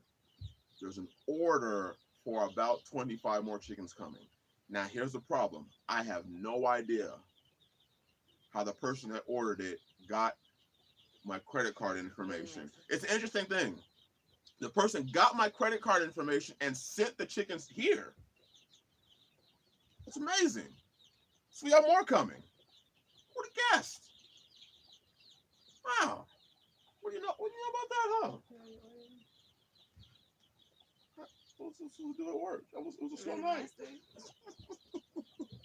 So my hope is to be pushing somewhere around 70 egg layers. Shalom, love you, Brother David. That's our goal. And I already have arrangements with several of the nurses who love farm fresh eggs. I mean, they're just amazed that I live this way.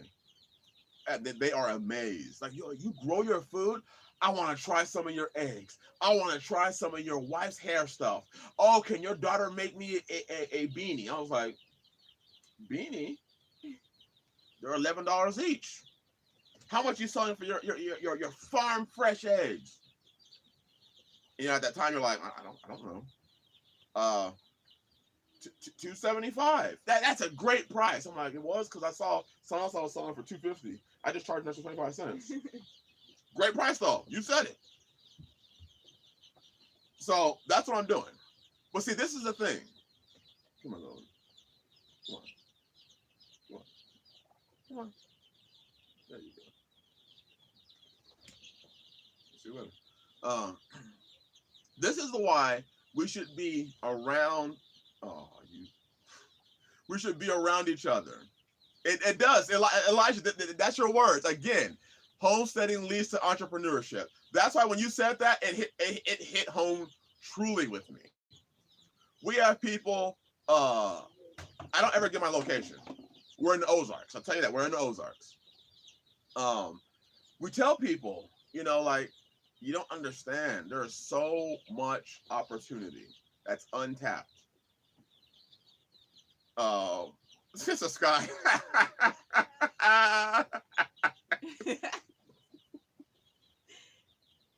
Oh God. Do I have a generator? I have 4 generators. I have a small one. Yes, in the mountains. I have a small one.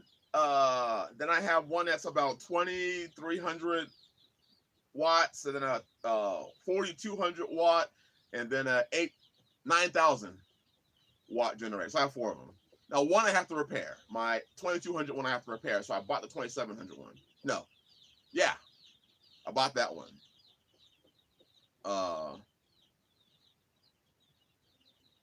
So we have power. Like if it's a bad set of you bet one is predator, 2 of them are predators. My 9,000 watt one, and then my 2,900 watt one, or 2,700 watt one. I like the predator generators, and here's why. I paid a good price for it, but also I got the warranty, a 2-year warranty on it for, I think I paid $80 for the warranty. So if anything goes wrong on my generator, I can take it back.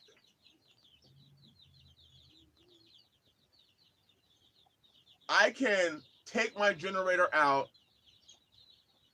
and shoot it with my AK-47 and take it back to them, and they'll exchange it. So I have 2 years. So I bought a generator for $80. It covers 2 years. So what I'm gonna do is right before the warranty is over, I'm gonna take it back and get a brand new one. And then when I get the brand new one, guess what I learned? I can get another warranty on it. So then I'm gonna pay another $80 and get another 2-year warranty on it. So what that means is every 2 years I'm gonna pay $80 and get me a new generator because I bought this one at Harbor Freight. And it's there's no reason, there's nothing. They said the only thing they don't replace is if it's stolen, and it's true. My auger, I took it back after I jacked it up. Bad. Tried to repair it, made it even worse. Took it back to them. It was under warranty. They swapped it right there. The only thing that they said is make sure you empty out all the gasoline and all the oil. No questions asked. I brought it in, said, here's the auger. It's under warranty. It broke. What happened? Well, I tried to repair it, and then I jacked it up even more, and I cut things I wasn't supposed to cut, and I broke things I wasn't supposed to cut, and now it doesn't work anymore. I said, okay. Let's see. Make sure it's under warranty. And it was under warranty. And they said, yeah, go ahead and get one from the back. Got a brand new one in box from the back. That's right, Foxworth. And I asked them, I said, are you sure I can do anything to this thing? They said, you can drive it home and it can fall on the back of your truck. You can drag it behind your truck. And then the woman even told me, it was the manager. She said, honestly, what people do is right before the warranty gets up, they bring it in, get a new one, and then they bring it in, get a new one, and then redo the warranty for another 2 years. I'm like, I can do it for another 2 years after? They said, yes.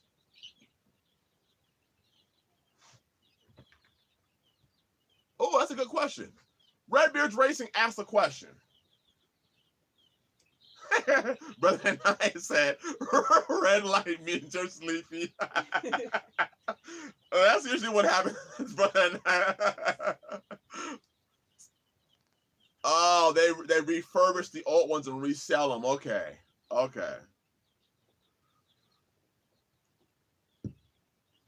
So yeah, I just learned to play it. I just learned to play the system. Just play it. Use it. If it's an opportunity, I'm gonna do it. Sister Angela said her husband Does the same thing? Oh yeah. It's toward the left for him. All right. Oh, it is towards the rest for men. I will go after work and just sit there. Just sit there. I tell them, like, listen, I'm gonna be home late today. I'm going to the club, and they're like, "So you're going to Harbor Freight?" Yeah, I'm going to Harbor Freight.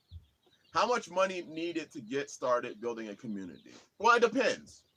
It didn't. I didn't spend very well. I didn't come out with very much. She is no longer here. She hasn't been here since July. She has not been here since July. I did videos back then about it. No hard feelings towards her, but I don't take rebellion and wickedness. But I hope she is doing well. I have no ill will against her. Harbor Freight is a gym. Yes, you can, brother.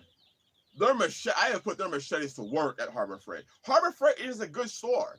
Are you getting DeWalt style stuff? No, you have to know what you're getting and know how to use it.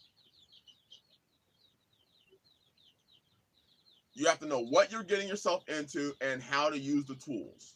Outside of that, I've had no problem. I have my auger, all my air compressor, all of my nail guns, staple guns that use my air compressor, all from Harbor Freight.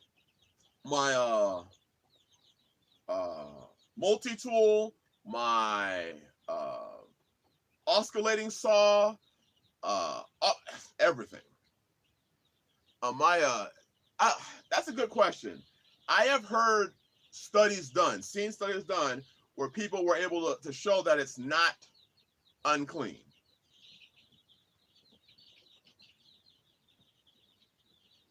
I have not studied it myself yet.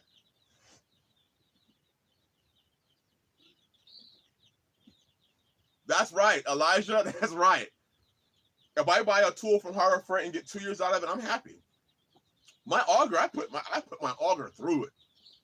That thing has gone through hell. It still runs. I just make sure I run some fuel cleaner or what do you call that? Seafoam through it every once in a while, and it's good.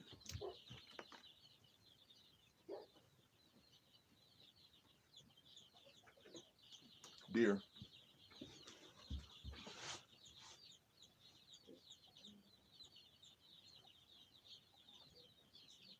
It's not about money, it's about the amount of land you have. So if you have land, you can start a community. That's right. And it really isn't about money. I am not a rich man at all. It's really about once you have the land, you can start. And it's just a peaceful life. And that's the thing. My hope is that even if you're looking to buy land, did we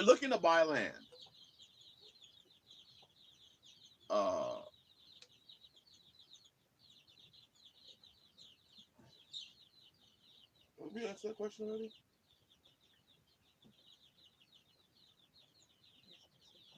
You already answered that question. Okay.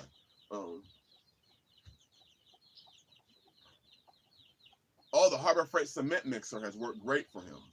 Hallelujah. Is it Debbie coming? Debbie, she's back. I don't know, wherever she went to. Wherever she went back to.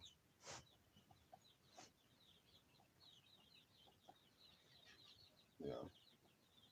We'll block that one. We don't know. But yes, coming out, the Walt batteries are the worst. I work in home improvement. Common saying among tradesmen. I've heard people say that they don't like the Walt. They don't like the Walt batteries.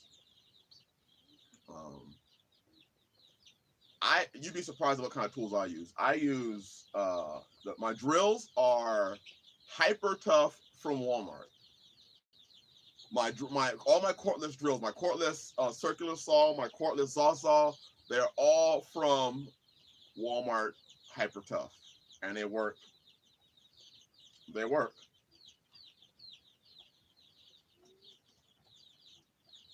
Oh, they go sour fast. Wow. I was about to invest into that. Into some hyper tough. I mean, into some DeWalt. But when you all are moving out and looking for land, my hope is that you would at least look to see who's around you. Are there brothers and sisters around you? Because you're going to need each other.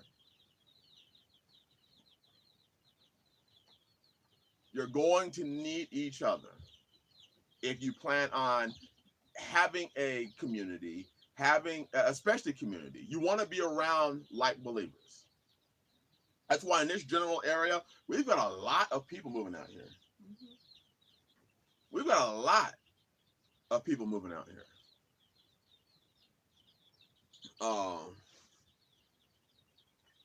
A lot of people.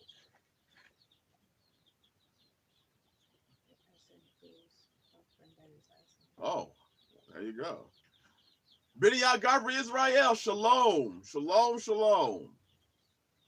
Yes, Tribal Lady said it. Making detergent is cheaper. You can make some simple detergent. You can use Fel's Naphtha. Some use Zote. I like Fel's Naphtha. You can make a simple soap using Fel's Naphtha, borax, and washing powder. And you can make a very simple soap for your clothing. And the sad thing is, a lot of soaps today, they have pork in them. Like some people have used ivory, and the PSI to run a nail gun. I don't know, sister. My generator or my air compressor is not a big one. I think I paid like $120 away from it, or for it. Oh, Sister Angela said that's the recipe I use for making soap. Yeah, just borax, 20 mule or 20 mule something.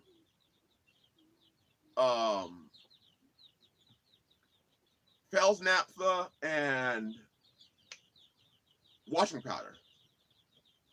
And you have a simple, very simple now it's not gonna smell good, but your clothes will be clean. And for me, my issue is I want clean clothes. I don't want my clothes or need my clothes to smell like ocean breeze, because I'm gonna get them dirty in 10 minutes. I just want them clean. I don't need perfumes in my clothes. I just want them to be clean. That's all I'm interested in. Is clean clothes, so I can look at them dirty again.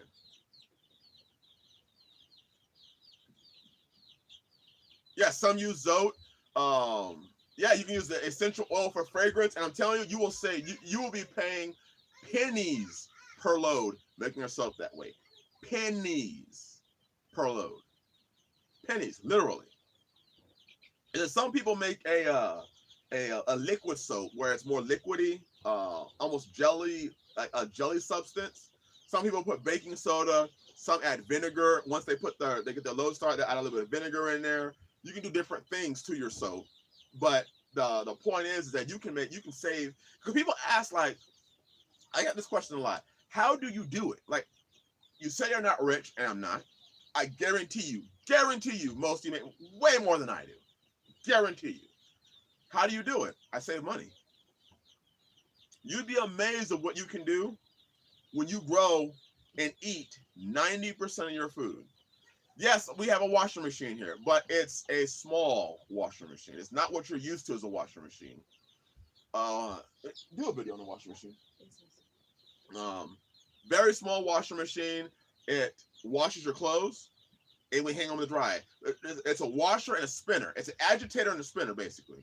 You put your clothes in there, it agitates. You drain the water out, then you put water back in that same tub again and turn on it again, and that's the rinse cycle. It agitates again with water in there. There's your rinse. You take them out, put them in your spinner. It spins them. You take them out, and you hang dry them. Yes, electric. It's electric. Runs off of our solar perfectly. It's small enough that we can now we can't wash like our bedspreads in it. So our bedspreads, we actually have a tub, and we throw our bedspreads in there. And how many gallons of water to wash? It can run whatever. I think the maximum is 5 gallons that you can put in there of water. We also have a wringer washer. In fact, our sinks, we're gonna do a video on that one too. Our sinks are actually it was bought to be a washer. How do you dry in the winter? We have right next to our wood stove, I put a wire across, a metal wire across, and the clothes hang from that wire. They hang from that wire. So in the winter, when we run on our wood stove, the heat rises, our clothes will be dry in like 5 minutes. And clothes are dry. Summertime, they go outside. Winter, we hang them right next to our stove. And now, because of the extension, I'm adding a second wood stove in our house. But I'm also going to be building a stove, a cook stove, an indoor cook stove. I'm actually going to be building one. So that they can use it as a cook surface. And it's actually going to be where our stove is right here. And I'll end up moving that one somewhere else because this is where we end. The kitchen's over there, where their propane 3 stove, whatever the heck I call it is, and our wood stove's right here.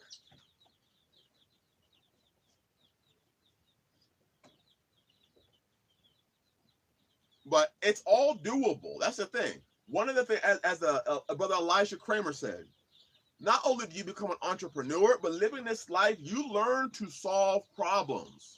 See, that's the thing. That's the difference in mindset that I acquired living this simple life, obeying the Father, coming out of her.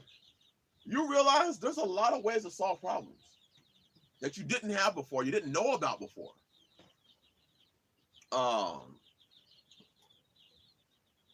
It's a different life.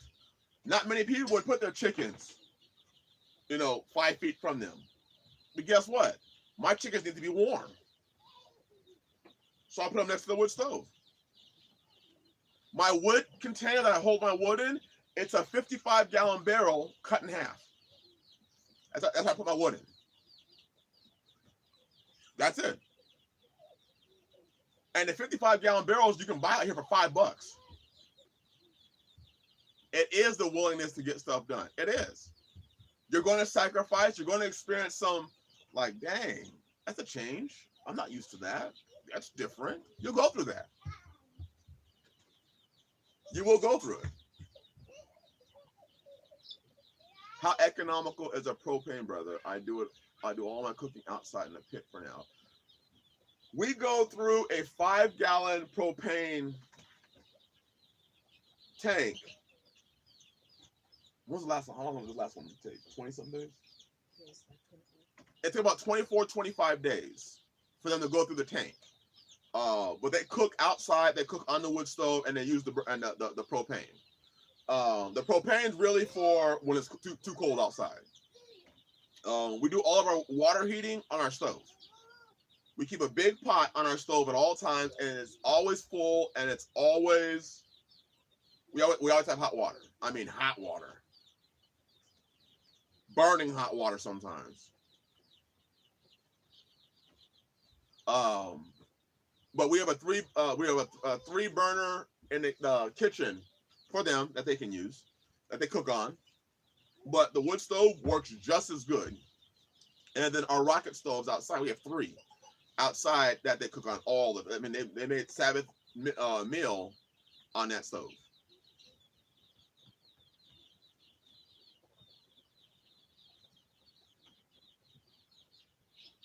So and here it costs about $10 for a 5-gallon tank. Now I am going to buy a 100-gallon tank and put it out here because it's cheaper.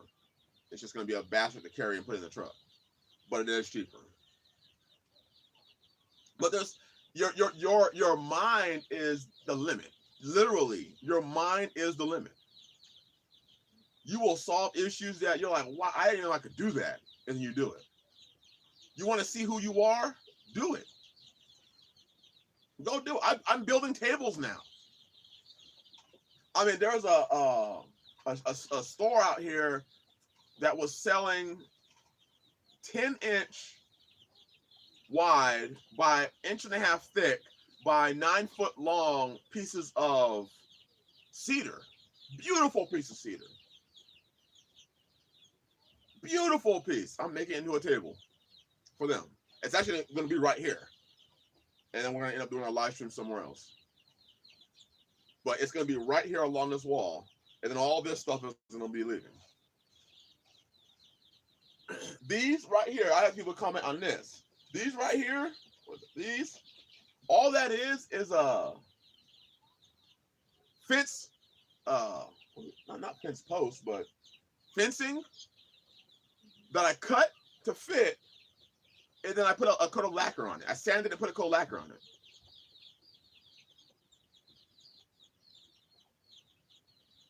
That's it. Your mind is the limit. That's what it is. The room we're sitting in right now was actually outside. This behind us is actually what we lived in for our first year. Was that our first year, Zion? Our first year. Then Brother Manny came out and we built this. Now we're building another 12 by 24 section, and I'm putting a loft into that. Literally, your mind. Yes, I get free pallets. I have like 20 pallets outside that I haven't figured out what I'm gonna do with yet. Go to a building site, and there's a lot of building sites out here. I'll go to them and ask them, hey, can I have your scrap lumber? And they're like, yes, take it, please. Whatever is in this pile, take it. I'm like, oh.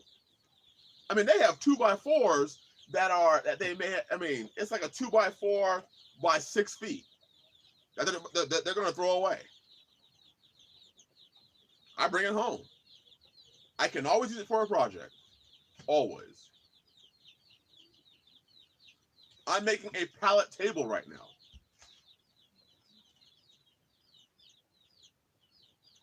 Yep, pallet fences for animals. That's right.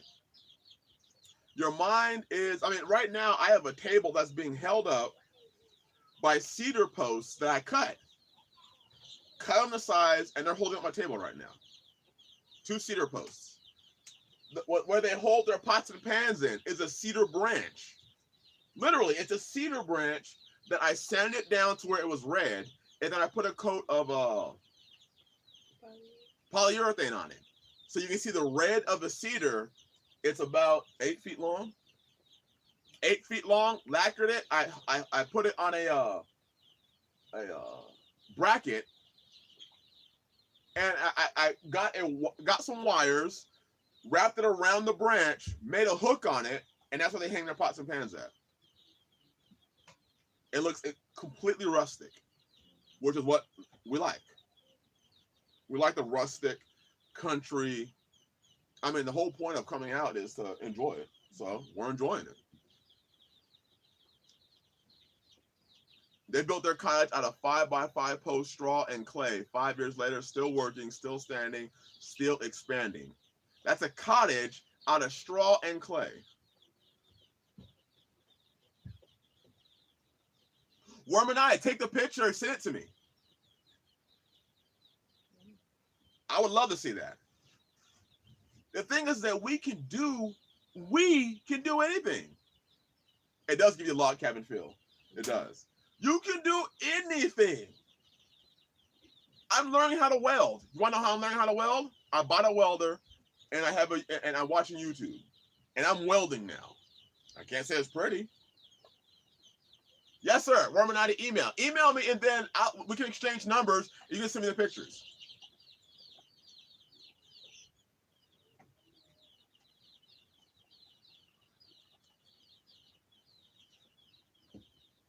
your limit is your mind.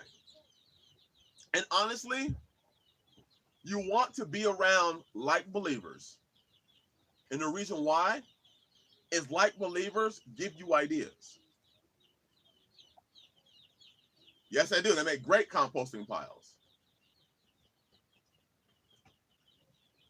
Yes, Romanati. The following Yahshua at yahoo.com, that's it. It is hard. It is hard to be around like believers, but sometimes that's just why we have to move. And I know that's hard because we're so about where we are.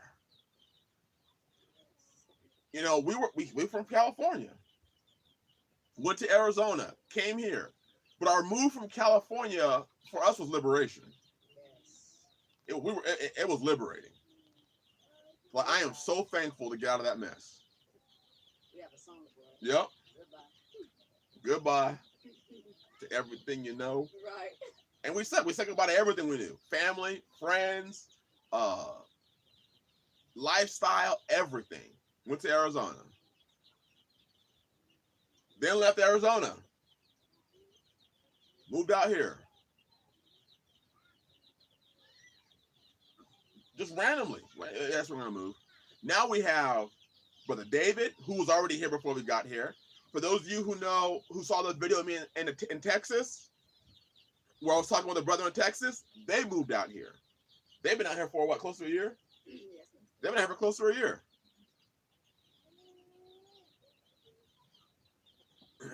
Finding all sorts of people out here. People relocate. Brother Frank, aren't you? I'm not sure if y'all still on. I believe they're moving out here.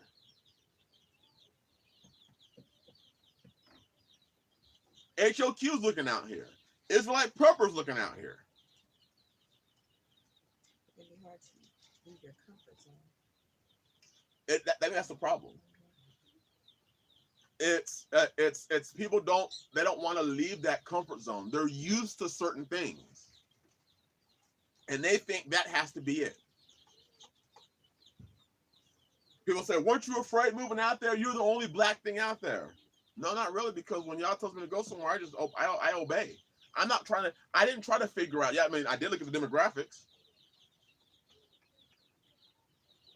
but I'm like, if y'all's telling me to go do this thing, then my job is to obey. My job is not to try and find out a reason why not to do it, because I'll find a million. My job is to obey. He sent me here. He gave me the name The Rock before I even came out here, when I was in Arizona.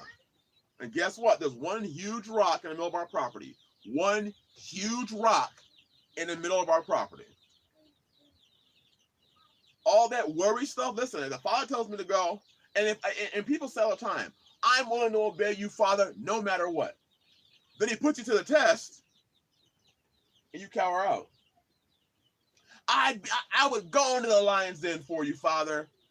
And I was like, you won't even get up and go. What's the best? Fencing? Here's the amazing thing, Brother Michael G. Our property is completely fenced. We didn't even do it. The only area that wasn't fenced was the back of our property. And when we moved here, the owner fenced it for us because he had cows. He's like, I don't want the cows running on your property. I'll pay for the fencing. He fenced the whole thing. And it was a lot of fencing that he fenced. So a lot of people use wire. Some people use barbed wire. There's part of my front of the property that I'm going to fence. I'm just going to buy some barbed wire. Sister Colleen said, Money.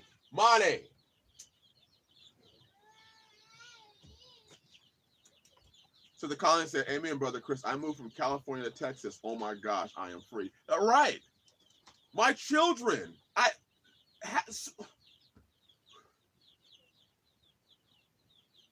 Seeing them is already like, even if that was the only reason, that's good enough. See, I jacked up my life already.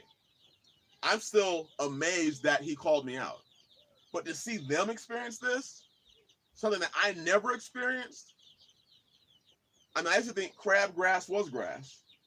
I used to think weeds were grass. When people had weeds, in their lawn. I was like, oh my, they got grass. That's how much of a hood I lived in. Everything was concrete where I lived. Everything, concrete and dirt.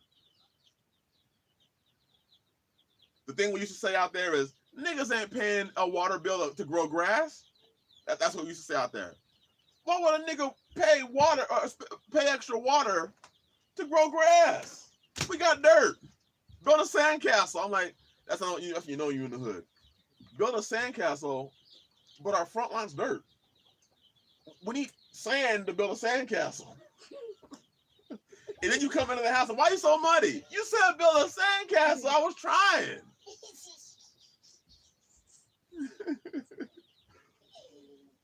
You don't understand the freedom until you live it. I can't explain it to you. I can't tell you about it. You're not going to get it. You have to live it. You have to do it. I try to encourage men, build something with their own two hands. See, Benny Agavri said he left Jersey and Baltimore. Amaya, that was our life. We had a bullet go through our apartment.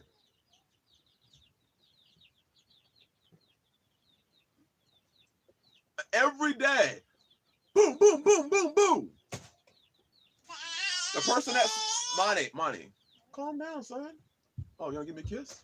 Oh. You suck that? You can't sock me. When the neighbor 3 apartments down smoked weed, we were high. I mean, he hotboxed the whole apartment complex. So now we get to live this, and there's no noise.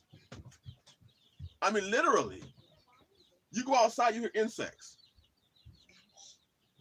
Then you hear the random noise, you're like, what the hell made that noise? Time to go back in. I mean, it's amazing. Our dogs are barking. Not yesterday, I was driving to work within the last week. I hit a deer. I mean, it died. Sucked. You know, that's one thing I love about the older cars. They have them steel bumpers. And I didn't mean to hit it. I was trying to swerve out of the way, and the thing, it was destined to die. It was trying to.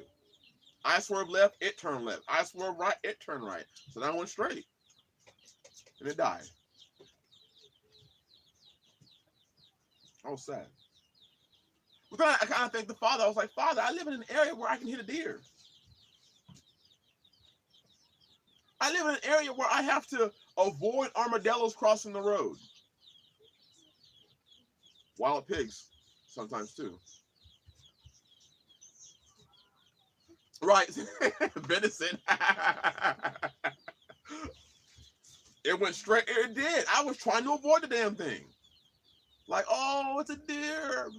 All right, let's let Bambi live. Bambi, I'm turning. Oh, Bambi's dead. Yes, I left Atlanta, Georgia to live in North Carolina, and I love the woods. I am free. Bless you, Sister Carla.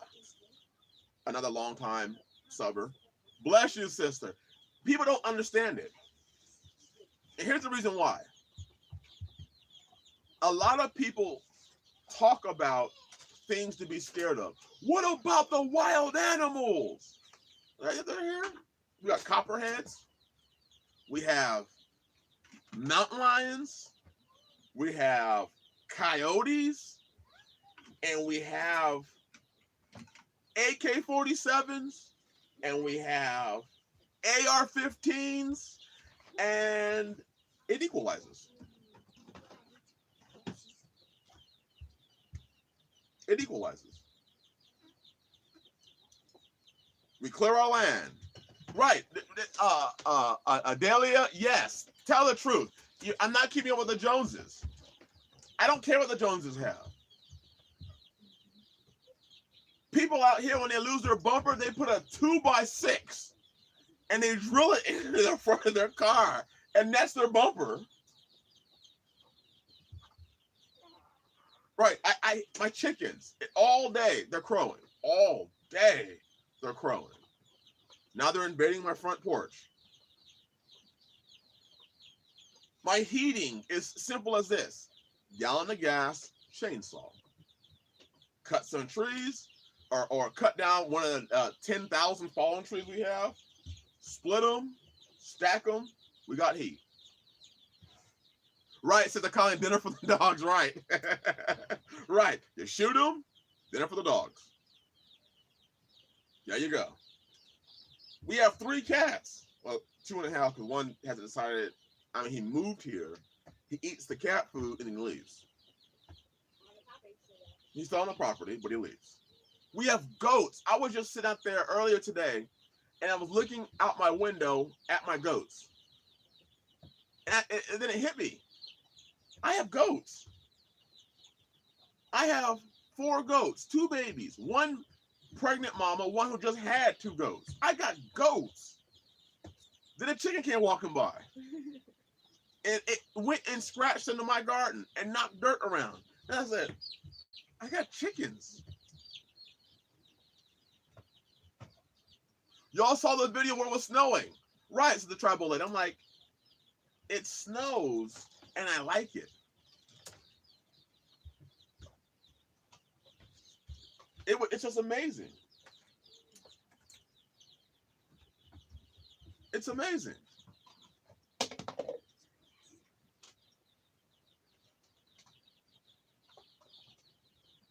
It is amazing. And the Ozarks are just amazing. It's just beautiful. All right, you came from the city.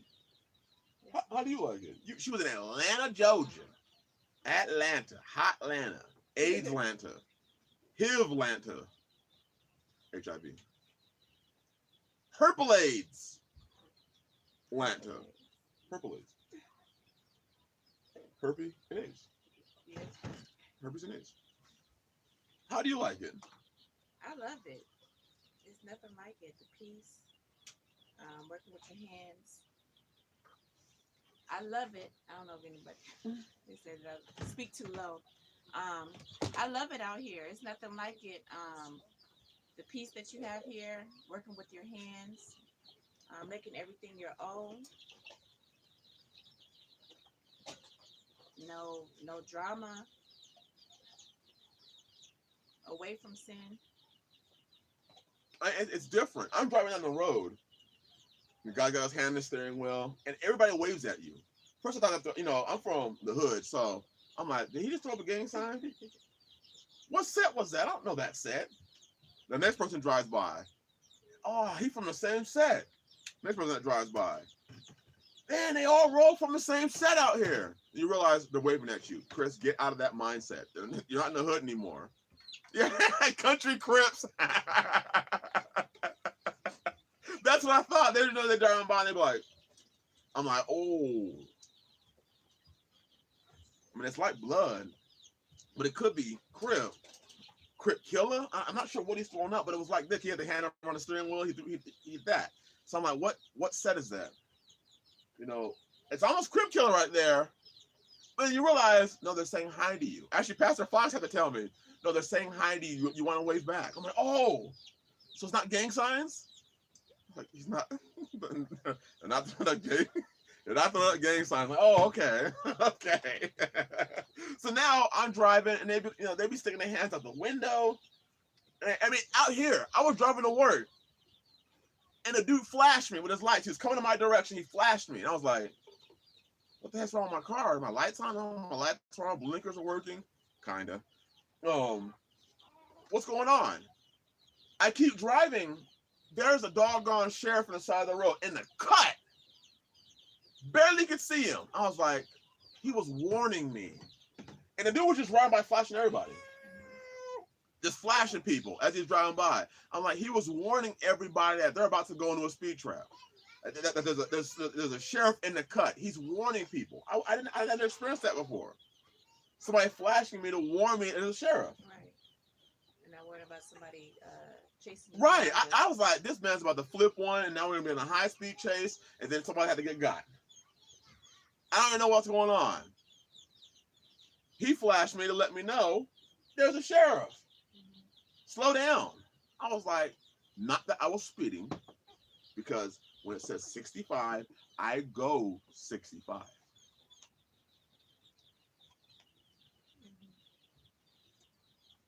hope you believe me. But just that life. So, right, 64. So she said,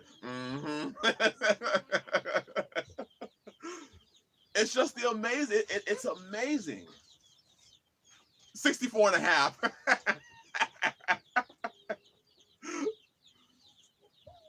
It's just amazing. And I try to share with people. And he said, no bearing false witness, Mr. Leadfoot.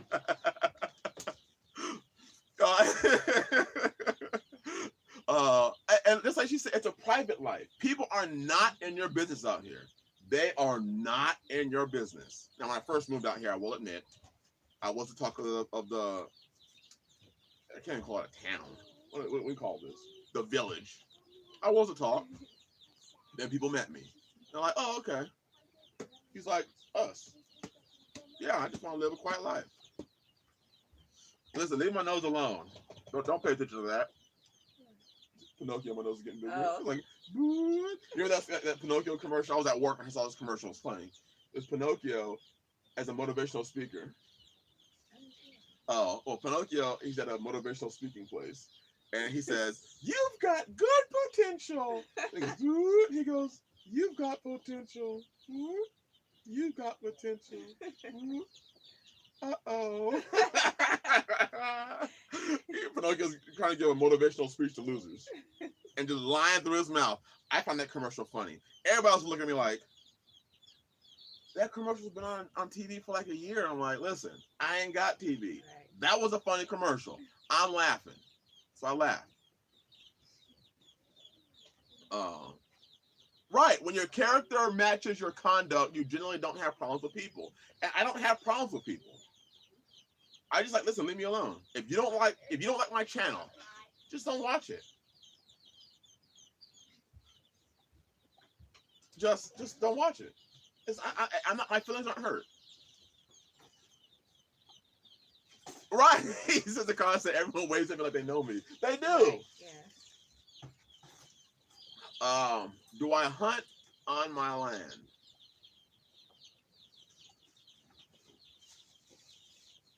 No. Absolutely not. If you know what I mean. If you know what I mean. No. You only hunt with a permit to hunt. Do you understand? And the permits are cheap. Permits are actually cheap out here. It's just different. And I want... I sense a little brother-to-brother code. Oh, no. The fish and game, they don't play. Fish and game will not play. So just get a hunting license. They're cheap.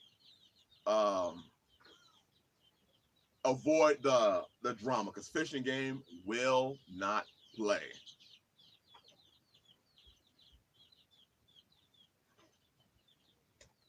But I do go after trespassers. Some of these seem to be trespassing. I clearly have a sign that says no trespassing, and I feared for my life. I feared for the life of my tree and my garden. So I defended myself from the trespassers.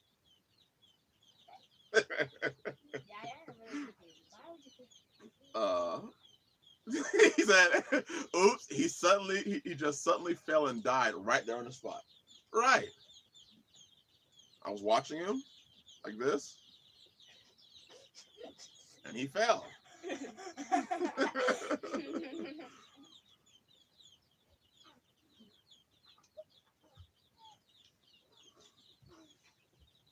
But it's a beautiful life. It is a beautiful life. And it's my hope. And that was the whole point of even being out here, was to show, yes. Yeah, he showed his teeth. Right. The dude showed his teeth. Can't help the fact that it might have been chewing. but it showed it grimaced at me. That's a threatening gesture. But that's the point of the channel. The whole point of the channel was to show so that people can say, wait a minute, I can do it. I can have that life. I can have that peace. I can have that family. You know, a family that works together stays together. I know what the Christian church says. A family that prays together. No, a family that works together stays together. I've seen many families that pray together, and Yah clearly says that if you in sin, he don't hear your prayer. And I've seen their marriages end.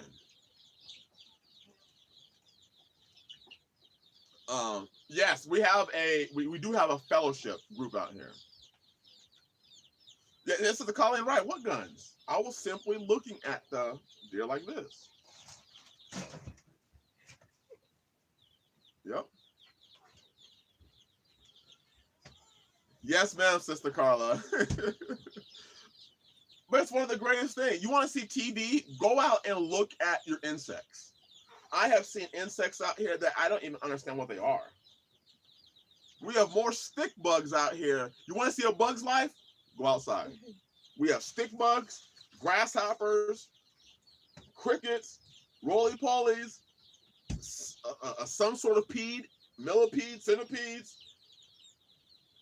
We have some big, huge garden spiders. Garden spiders that are literally like that big. No joke. They're like that big. They eat the insects in the garden. They make cool webs with zigzags on Yes. That have zigzag web. That's cool. Armadillos, ticks, tarantulas. In fall, I believe it's fall, you'll see them cross the road in like trillions and billions. Okay, that's a great exaggeration. A lot of them, like they're crossing the road, and it's like, whoa. I live so far out that we have the road that I'm off of is infested with people's animals. You will regularly see animals on the road. Guineas, chickens, turkeys, people's cows, and people just return them. No, Brother Frank, no, there are some, we got tarantulas out here. And in fall, they'll cross the road. And you'll see them over a couple days or something like that. There's at dusk, they're everywhere.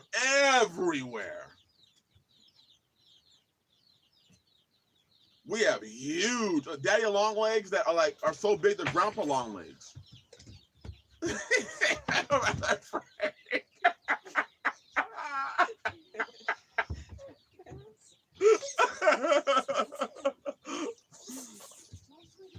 Oh, we have snakes. We got snakes, copperheads, black snakes, green tree snakes. We have water or cottonmouths, or we have those also, but we don't have them here. You can go floating down the rivers. You can buy yourself a canoe, go to the river, and float down it.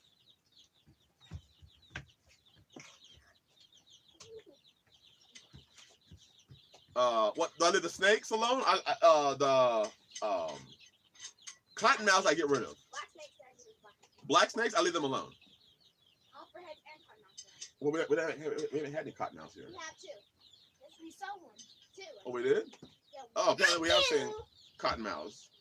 I almost got bit from one for my foot, and then I see an actual person. Oh. A copperhead. Now copperheads, I'll kill a couple every year.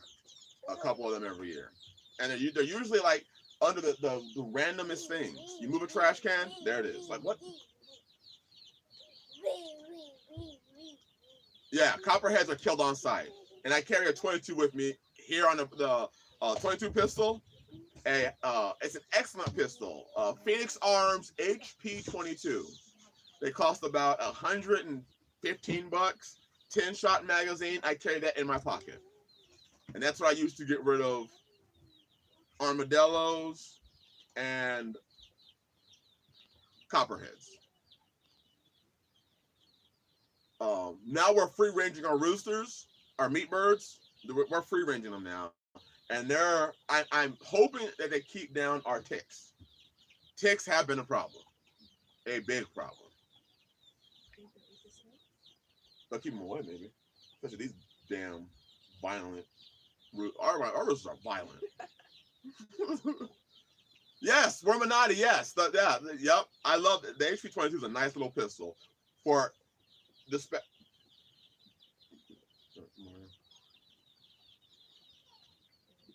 You wanted to come by and say hi again. Armadillos are not dangerous. Armadillos carry a lot of bacteria on them. A lot. They are nasty. Nasty little bastards. So handling them is not something you want to do. At all. So I try to dispatch, and they will destroy your garden in a second. They will burrow through your garden in a second. They will destroy your root crops in a second. Yeah, they're dangerous on lawns. Passover, we don't know yet. Probably our normal group, but I don't know how many yet. The 22, you can buy it from your local gun shop. You should be able to order it. It's the Phoenix Arms. They're from Ontario. Phoenix Arms HP-22. The 22 pistol, about 100. You shouldn't pay any more than like 125, 130 bucks for them. It's a nice little pistol. I mean, it fits in. Do I have it on there? I think I do. Hold on one second. Did you see the shut off communication on Wuhan? No.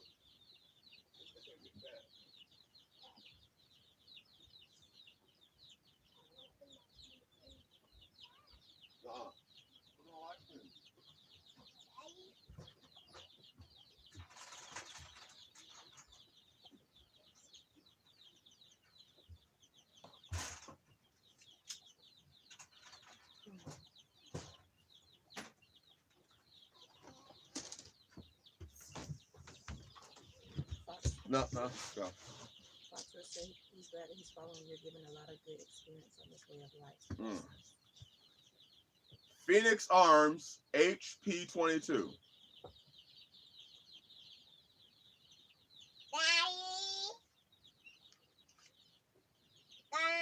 Little 22.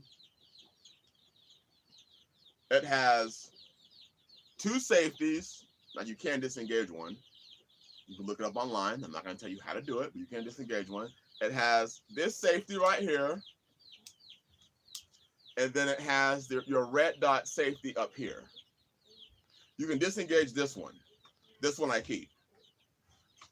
They have extended barrels on it, 3-inch barrel for like target shooting. I just keep it like this because it fits easy. I mean, look at this. Here's the pistol.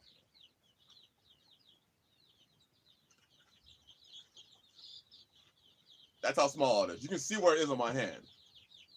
It's at my palm. You see right there. You see how hard it goes on my hand. It's a tiny pistol. It's excellent. It fits in your pocket. Right. It's a purse. You can put it in your purse. I mean, just a tiny little thing. 10 round. He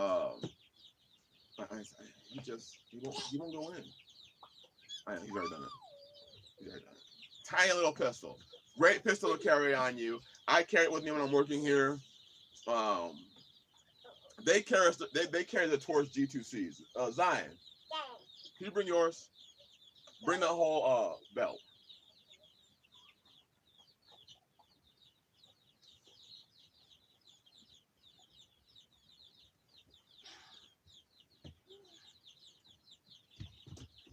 Yeah, it's a sweet little pistol. I mean, there's no reason for 120 bucks, and you can buy them used for like 190 bucks.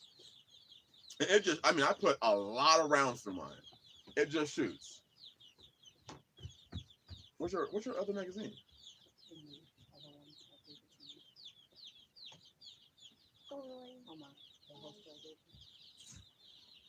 Still in that one?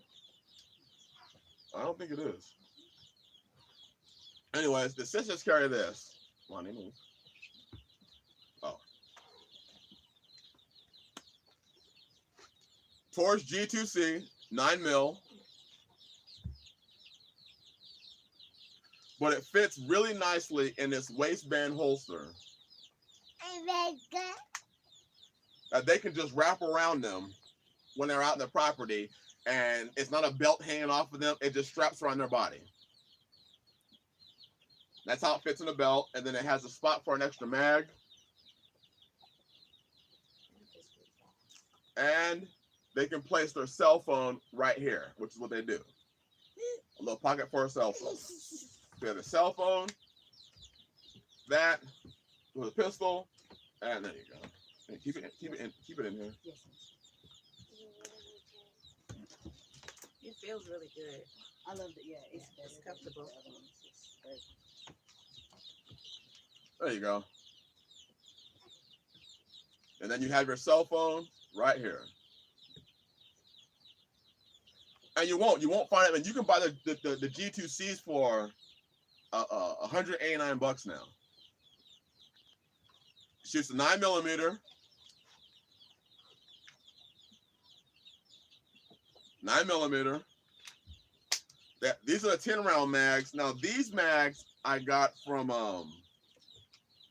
these go to the SIG P226. The SIG P226 mags. Let's unload it. Safety check. Safety check. Look, there's nothing in there. Safety check. The safety salads are out there.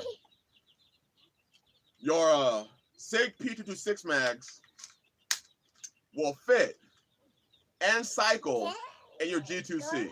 Now you do have that overhang, but this gives you, I think, how many rounds is this one? That last one is 12. This one? Yes, it's 12. It's not 10. Okay. The stock mags are 12 rounds. This is 15 rounds then. These are 15 rounds. And I bought these because they cost the same price as the stock mags. So I'm like, hey, yeah, you have an overhang, but it seats and cycles flawlessly. And for me, it gives me more, I have a bigger hand. It might be 17. More than I think it's 17. Thank you. It fits my hand perfectly. You know, we got a big hand. Taurus G2C, perfect. So every single helpmate that I have, they are carrying one of these. And again, you see the size. It's a small pistol. Compared to the 22, he's just dancing. No, this is a Taurus, but it'll handle the mags from the Sig Sauer P226. It'll handle those mags, and these mags, the mags are from MagTech. Wait, sorry, the mags are from MagTech. So they're MagTech mags made for the Sig P226. 17 rounds. Now the Taurus mags, these are 12 rounds, but they cost the same price as this mag. So we got two when we bought the pistols. Each one came with 2 mags.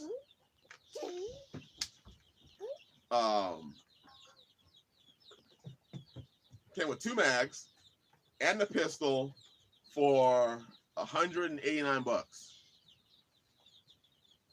And it's an awesome pistol. It's a budget pistol. If you're into concealed carry, it concealed carries nicely. Can you stop pooping there, please? Thanks.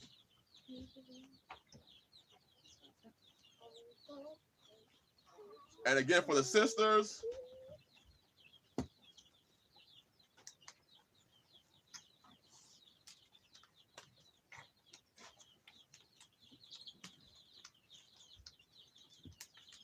with this arrangement on their body, they can work. And they've got 20, oh, sorry, my math is terrible. I just said 20. They have 29 rounds right here in this setup. 29 rounds in this setup.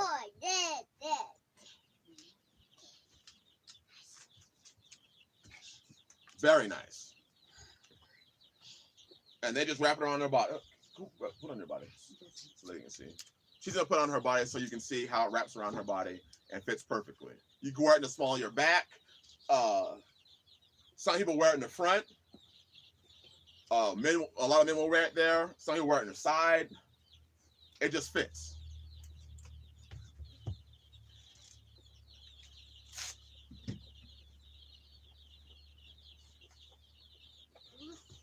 Is that what you wear? Yours? Yes. Okay. All right, come on.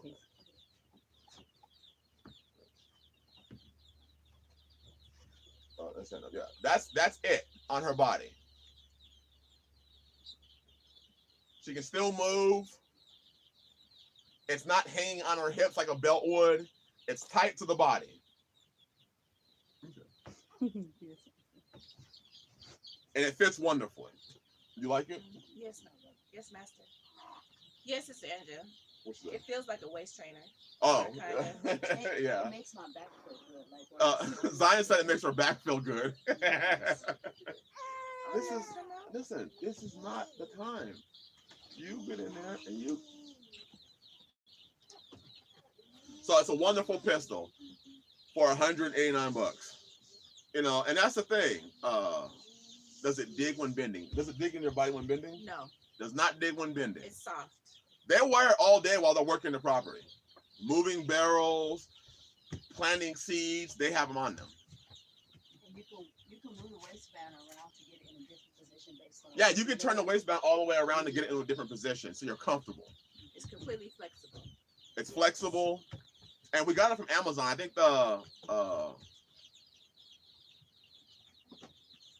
the band it costs like $20, $18 on Amazon, which is where I get all my stuff from. Yes, Brother David, I got the idea from him.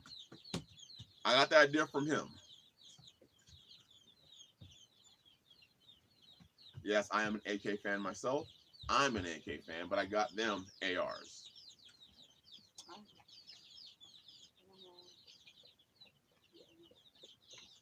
.380. I've never shot a 380. I've never shot a 380. I used to be an avid firearm collector, and I've toned down since. That's the one thing, you know, you get divorced and people take your weapons, and people they go after your guns even though they're never gonna shoot. You're like, why are you going after my guns for? I mean, why don't you take what you? Never mind. I don't want to go there. I'm not going there. I've been there, but I'm not going there again.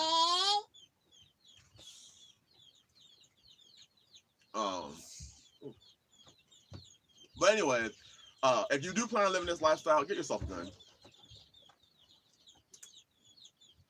Get yourself a gun. Do what Nas said. Woke up this morning, got myself a gun. Got myself a gun. Okay, don't listen to Nas. Don't listen to Nas. But he did do a song called "Get Yourself a Gun." Other good ones, Sky, SCCY firearms. They're cheap. Not as cheap as the Taurus G2 C, but they're cheap. And I have the old High Point, and yes, I am going to buy the new High Point. Why? Because I like High Points. I know people are going to vehemently oppose, but I like High Points. I do. I'm sorry. I like the High Point too. Vulgar display of gunpowder. First of all, I love your name. I love that name. But shalom. I love that name. A vulgar display of gunpowder. I love that name.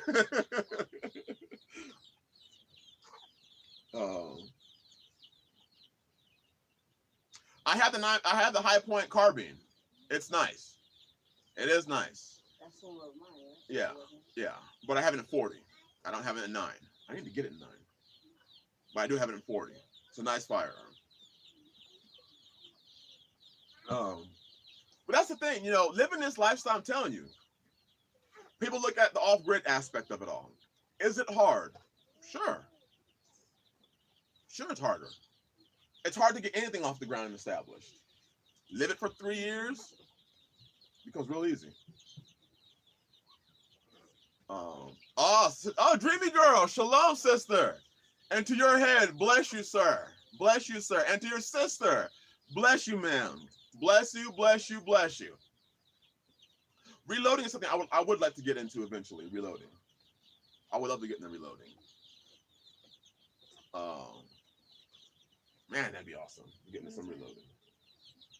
You buy a reloading press and you basically you keep the brass and you buy your projectile, which is your bullet, and then you set your system up where you pull a lever and the casing gets crimped, gets reshaped.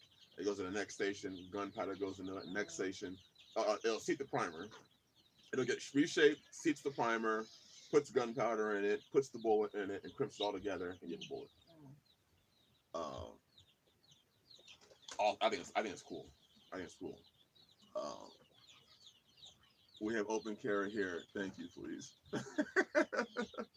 I believe that every man, and here's another thing, men who want helpmates, are you capable of training them in firearms? Not like the gangster status, not like this. You're not throwing bullets at people. Can you train them in proficient safe firearm handling? Can you? Can you make sure they are all armed? Can you? You got, the $2,000 AR-15, and they all got not even slingshots like these slingshots, like David's slingshot. You're like, yeah, you use your head cover and put a rocket and twist it around. Not that. Because there's a lot in being a covering. Being a covering, I mean, their welfare and well-being is important. Why are all the birds jumping out? We gotta work on this. Everyone has their firearm, even the children. Yes. Yep. Because I'm gonna tell you. Also, mag dumping isn't training. You know who you are. Right. Taking your firearm to the range and doing this. Oh my God. Babe, I hit the target. You just went through 60 rounds. And you hit the target 3 times. And you're excited about it. One thing that we do here when we train, we actually run. We will run a distance, run back, pick up the firearm, load it, chamber, and fire. Why? Because a lot of times it's a high stress situation. It's a high stress situation. It's not a situation of set your bag up, lay your rifle on it.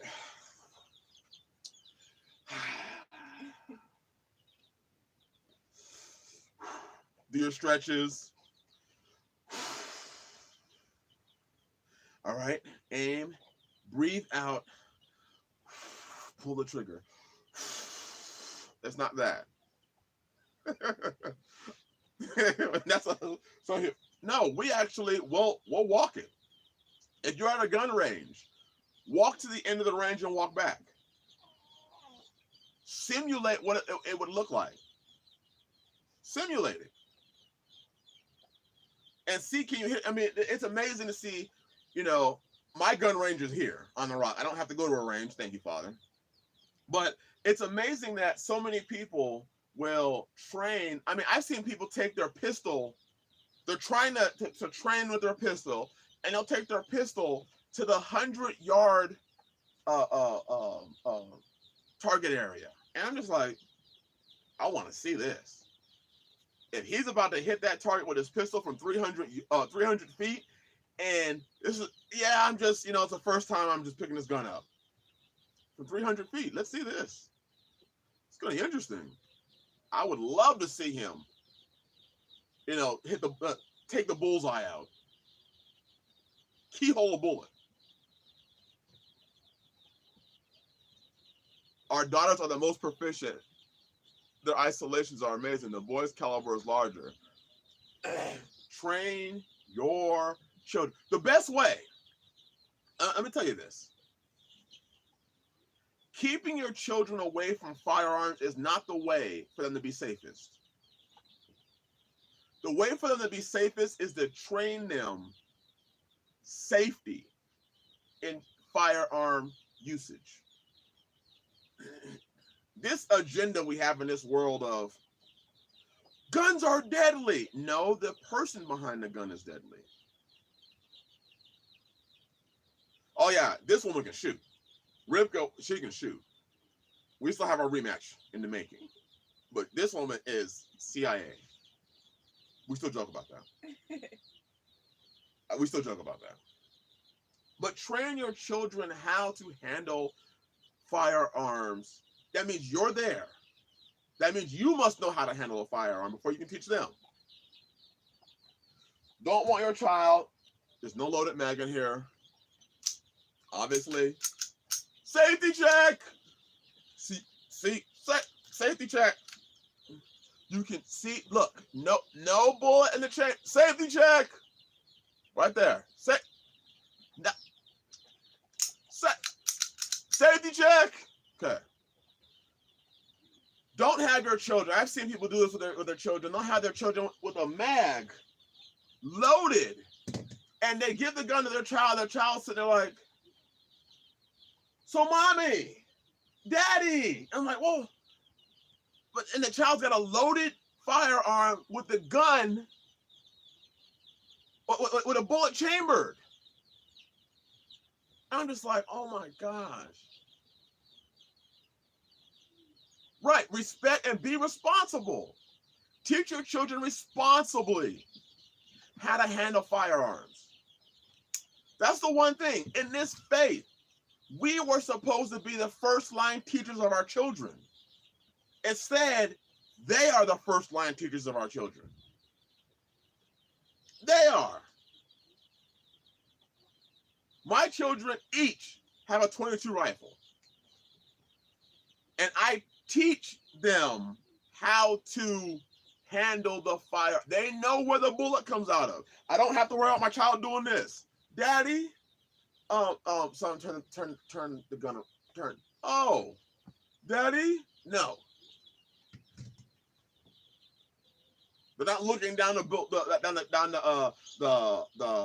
barrel as if it's a telescope.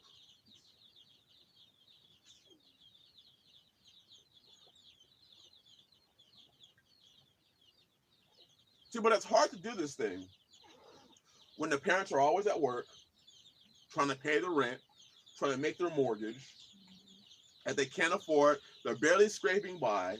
You don't have time to do that. This life is beautiful. It brings the home together. It brings the family together. The children are understanding why we're planning this, that, and the other. They understand it. And the humidity in my incubator is at 85%. Hold on one second.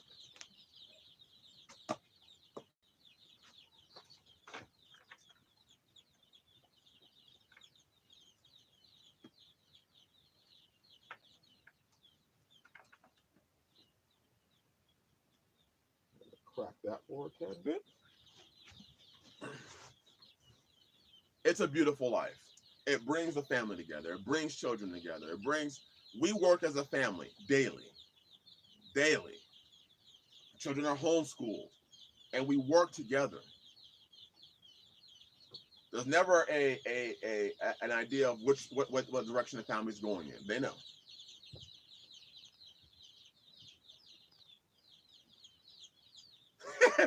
Dave, isn't that how you check if the gun's loaded? You take the gun and look down the barrel like, I wonder if this is loaded. No. Again, safety check. Look, I looked in the barrel. There's no bullet. There's no. Look, it's empty. Safety sallies. Jesus. So, And that's the importance of tribe also. That's how I did it in Pawn Stars. That's the importance of a tribe. It's good to be around people around you. It's good to be around like believers. When you come out and you be separate, you're separating yourself from sin, but you're cleaving under people that live, believe, think like you. You want them in close proximity. You want to fellowship with them regularly. So I have a lot of people who say, where should I move? Or I'm thinking about moving. I'm like, well, my first question is do you have people around you? That's important. Having people around you that believe like you do. I mean, I could move to the middle of nowhere. But what if something happens? What if something goes down? Just think about the economic ramifications. If you're around people that are like belief, and I'm growing a certain food, and that person is growing like cows. I can't have cows there. I mean, I probably could. But it would take a lot of work on my land. So I'm not doing cows. That's not part of what I'm doing. I'm doing goats. I'm doing chickens. I'm eventually going to get into turkeys. Because turkeys eat a lot of the stuff that we have here. Which we have a ton of acorns and a ton of black walnuts. So we can grow turkeys. Our goats eat our acorns. Our chickens eat our acorns. Just found that out. So I do plan on making my own chicken food. That's the next thing. People, self-sufficiency. That's where pigeons, yes. Quail, things like that. See, my whole goal is self-sufficiency. That's why I'm trying to hatch my own eggs. Which I can now close the incubator. One of my goals is self-sufficiency. That's what I'm moving towards. I'm moving to a time where I hopefully don't have to spend very much time off the property. Where we can harvest our own food, grow our own food. Everything will take place here. Yes, that's the Phoenix Orange HP22. Yes, sir. The Phoenix Orange HP22. Love that little thing. But my move is towards self. That's why I'm hatching my own eggs.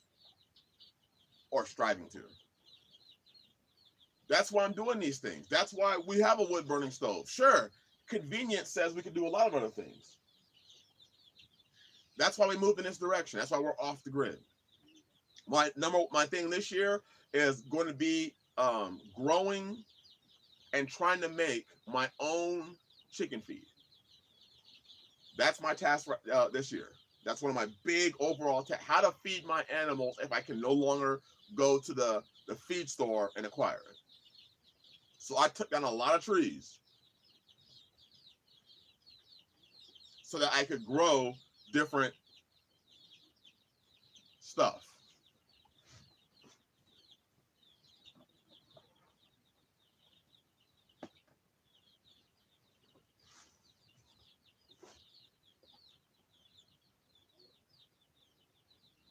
He said, sorry, ADHD movement. So that just proves vulgar display of gunpowder just proved right there. It's a fine firearm. What will I feed them? That's what I'm researching right now. I know they eat acorns. I've seen my chickens eat acorns. So grinding the acorns down is an option. I'm also growing and trying to understand, dehydrated, as far as dehydrated items and my chickens and my goats. So I actually have a large area cut out, probably half an acre. And I'm experimenting with clovers and grasses. And literally, I went out there. Well, we spilled some chicken scratch on the ground and it grew. So that's actually what rose my, I wonder. And then the chickens came when it was growing and destroyed it. Like they ate it all up. I was like, So it's almost like a sprouted green. So I bought several bags of chicken scratch, walked through my where I'm going to plant it, and just spread it everywhere. Then I bought clover and spread it. Then I bought alfalfa seeds and spread it. So now it's going to be growing everywhere. I went to where we're expanding our goat pen also. I spread it over there where our goat pen is going to be, where our goat run is going to be. I spread it there too. Hopefully it grows and our goats will have something to eat when I'm willing to open that area up for them to expand to. But that's the whole plan. Grab some turnip seed and spread it. I have purple top turnips.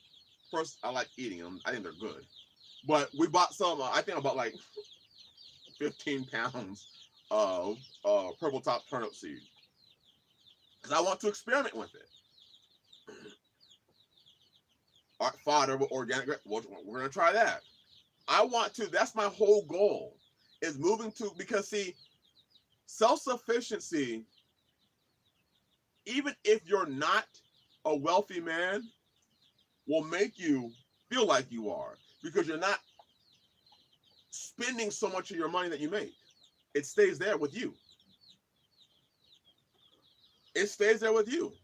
Not having an electric bill is fantastic. Not having to have to pay for heat is fantastic. I mean, what I pay for heat is, I mean, I have a chainsaw sharpener, I have chains, I have a chainsaw, so it's gas. And oil. My bar oil, all I use is our oil that we use when we fry. I strain it several times until there's nothing in there, run it through a coffee filter, and then I use it in my chainsaw. I had no problems with it. None. I don't buy bar oil.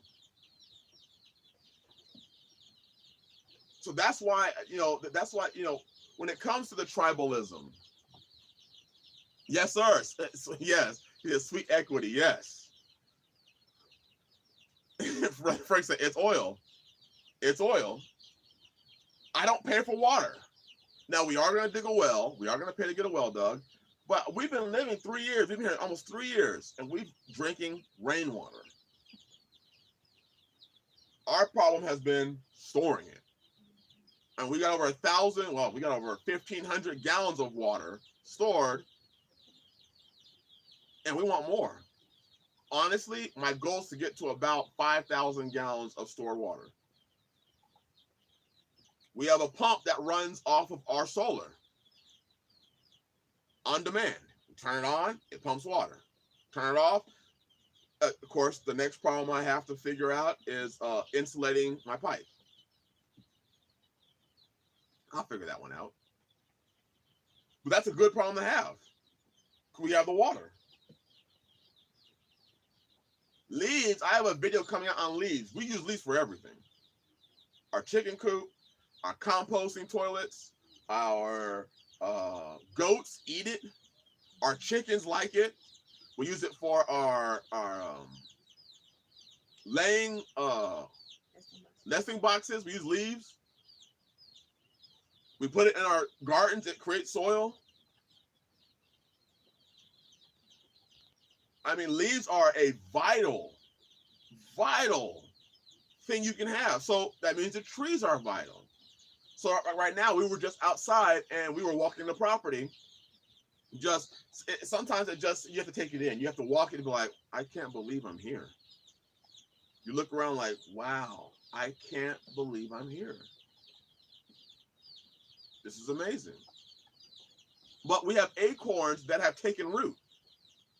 So if they're in an area where I don't want them to grow, I pull them up, take them to the area where I want them to grow, and plant them there. Trees. Setting like the next generation up.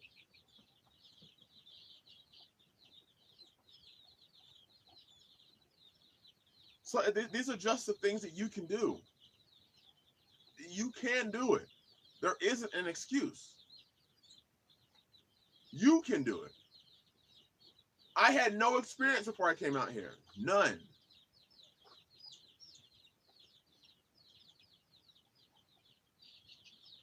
None. We're going to be making wine this year. Oh, I can't wait for what? Oh, I can't wait for that. Poultry love dandelions. Thank you. We have seeds for that. We have like literally probably like 300 types of seeds for different things.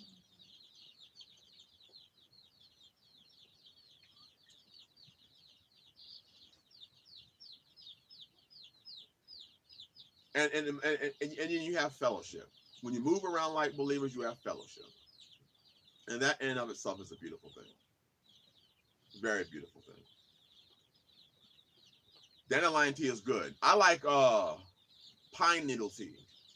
If you have pine trees in your property, you have a phenomenal amount of vitamin C. Right there.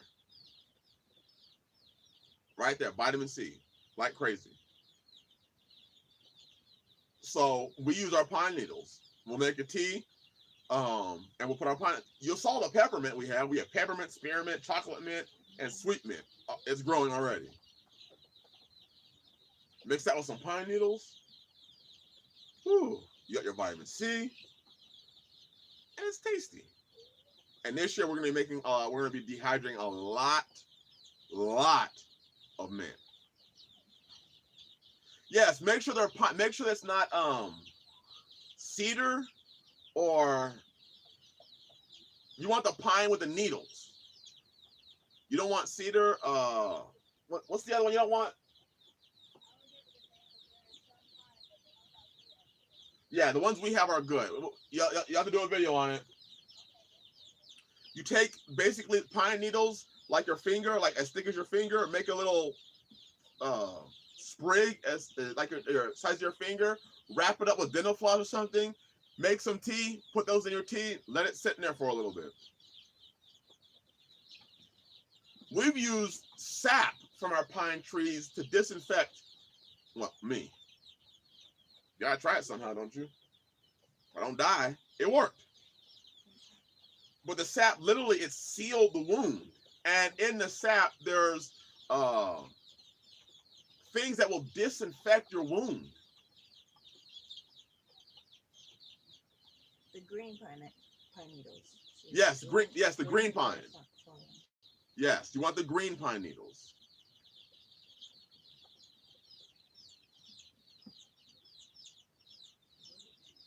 What counties would you recommend if you are okay with answering that? As far as I would say southern Missouri, northern Arkansas. But if you're going to do northern Arkansas, avoid Harrison. Avoid the Harrison, Flippin, especially if you're a person of color. Avoid Harrison, Flippin, Yellville. Avoid that area.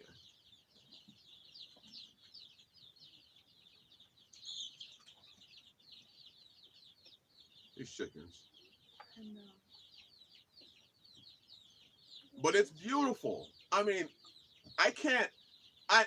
the videos, I'm really just trying to show you so that you can see it and say, oh, it can be done. And it looks wonderful. It looks fun.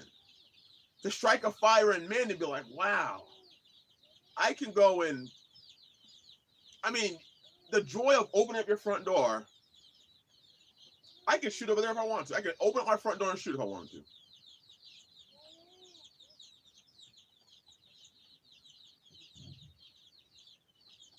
You can. And then when you start clearing trees, you'll find out you've got things all over your property that are probably edible. We clear trees. We had, because what happens is when the trees grow and a lot of seeds are dropped or wind blows seeds, well, the trees block the sun from hitting the soil. As soon as you clear the trees, the soil gets sun, you'll see things grow up that you didn't even know you had. Like wild amaranth. And we have tons of wild amaranth. It's amazing. And I would love everybody to experience it because not only is it a better quality of life, you actually get to control your life for once to the level that you can, with what you have. But also,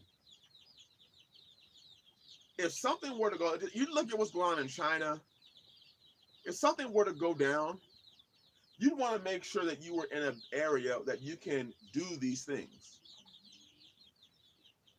Grow your food. Be left alone. That in and of itself is valuable. Just being left alone. It's freedom. I'm sitting in front of my fire outside in the woods while watching this. There you go. Building his own cabin. Building his own home with his own two hands. Nothing like it. People come to your house and they're more in awe that you built it and not, well, my house is 3,000 square feet. Well, my house fits what I need. And if I need more room, guess what I do? Build it. And I had no experience really building. I did roofing and I've done drywall, but no experience structurally building. And this house has withstood 60 and 70 mile per hour winds. Winds that have peeled the metal off of my shed. This house is standing. Beautiful. It's beautiful. So I hope that everybody has the ability and takes the time and asks yourself the question, why we got 3 chickens up there? I hope you ask yourself the question, how you're living right now, is this what you want? And if so, then use the channel for entertainment or learn wherever you can. But is this really what you want to live? What you're living right now?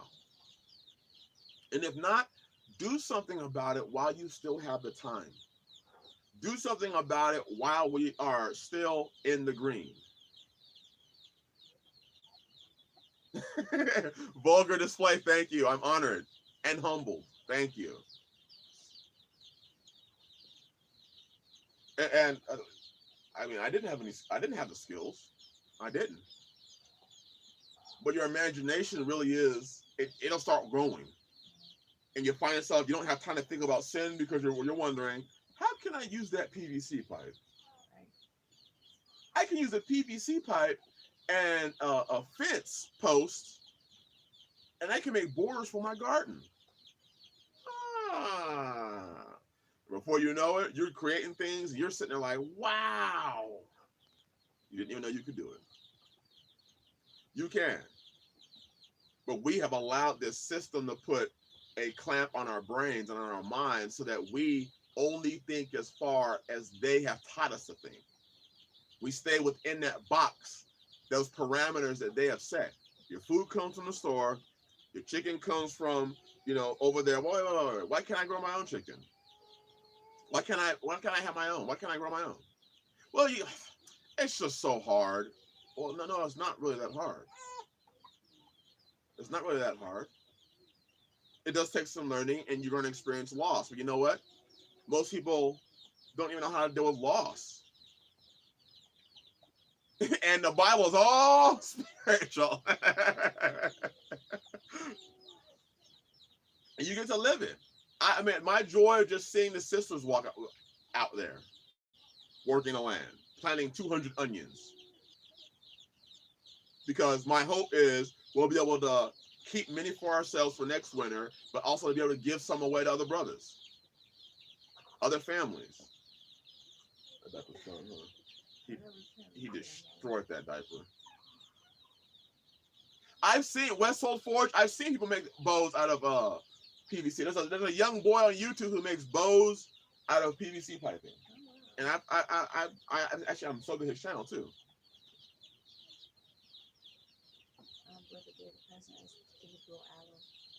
Yes, we can now. I made a mistake.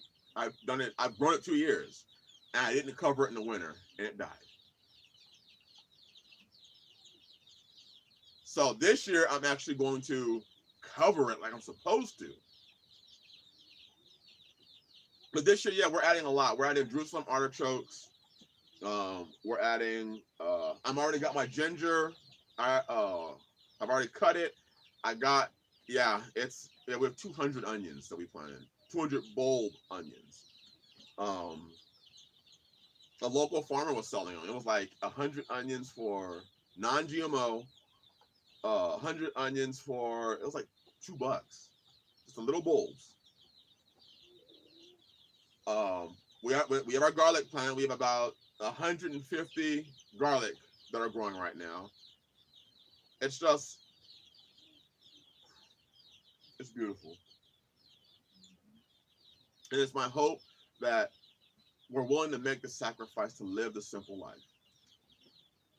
And if you don't know, a lot of people are going to the simple life. People are buying tiny homes and converting vans into homes and converting U-Haul trucks into homes and buses into homes at an unprecedented rate because they're realizing they can't afford to live in a city.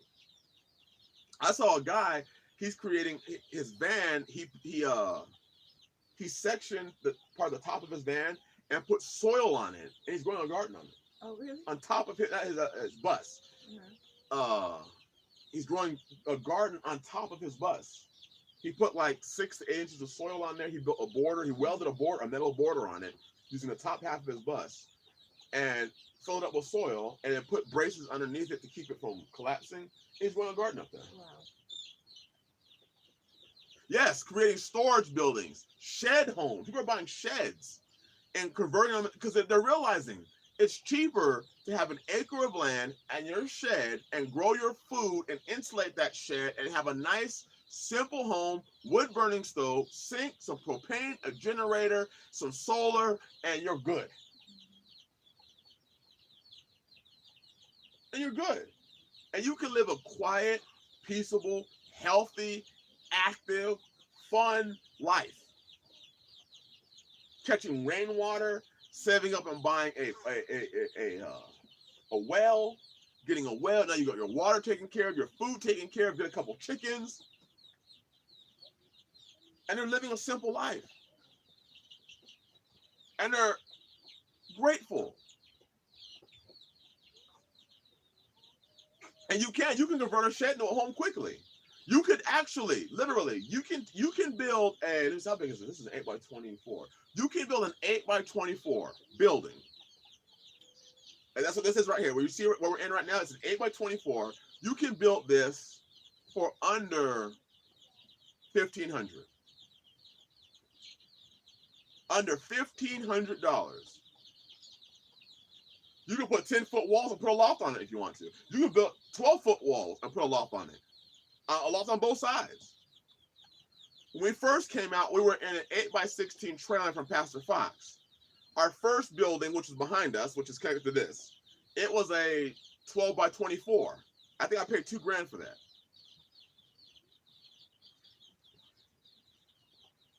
$2,000, and I built it. My own 2 hands. I had to fix some mistakes I made. I didn't even know how to square a building until I got out here. Brother Jerry taught me how to square a building.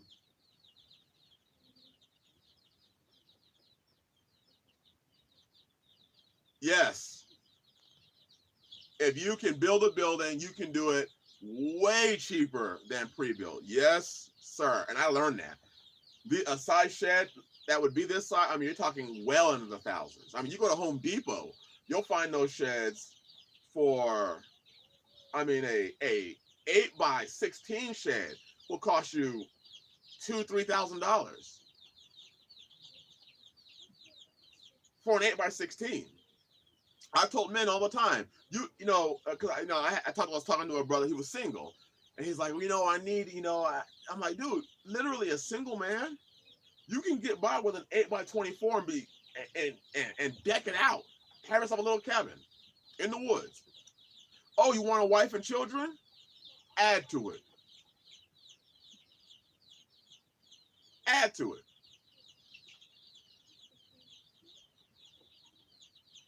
And you're set. Debt free.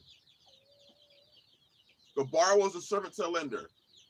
You can own or finance your land, pay off your land. I mean, there's so many options. Vineyard Gabriel Israel, so I'm building a 16x24 cabin. And same here, no skills previously in any of this. Living off the land, for a year now in Yah's school every day. He is learning from Yah every day. And we have a resource right now called YouTube. There is a wealth of information that you can learn from YouTube right now. If any time is the time to make the moves, now's the time. While this information is still free, still readily available, while there are still many videos out there of people doing it before us that we can learn from their mistakes. Fox Trust for Yah, me too. I download everything. Oh, wait, gardening. I learned gardening from YouTube. Oh, the wisest words I ever heard was, how many times do you see the forests tilled? I was like, oh, I get it. So I did it.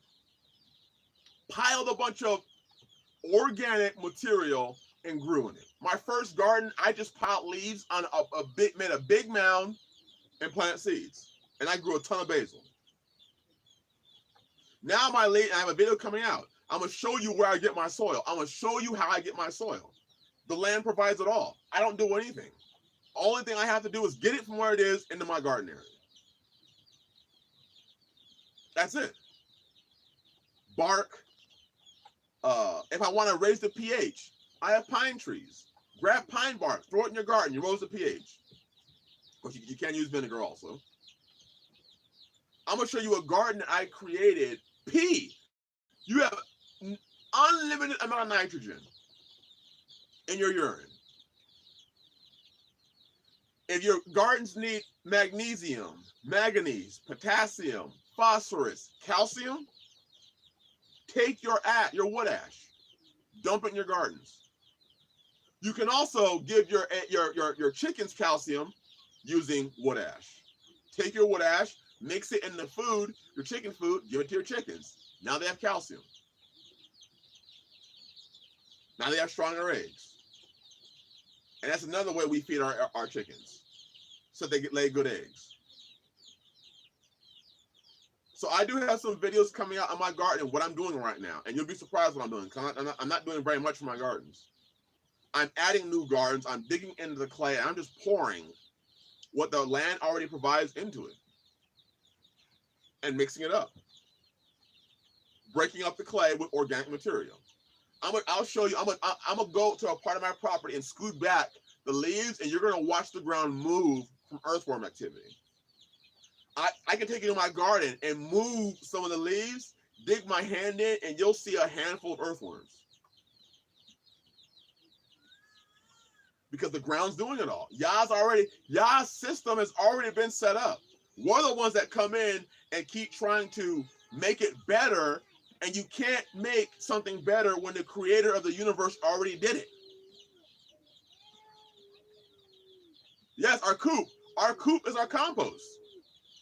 We just take buckets and buckets and buckets and bins of leaves, dump it into our chicken coop, in our chicken run, and the chickens go through, scratch, tear up the leaves, poop all over it. It breaks down, and we have a bin now that's probably 4 foot by 5 foot and about 4 feet tall, full of composted leaves from our chicken coop. We're doing no work. They do it all.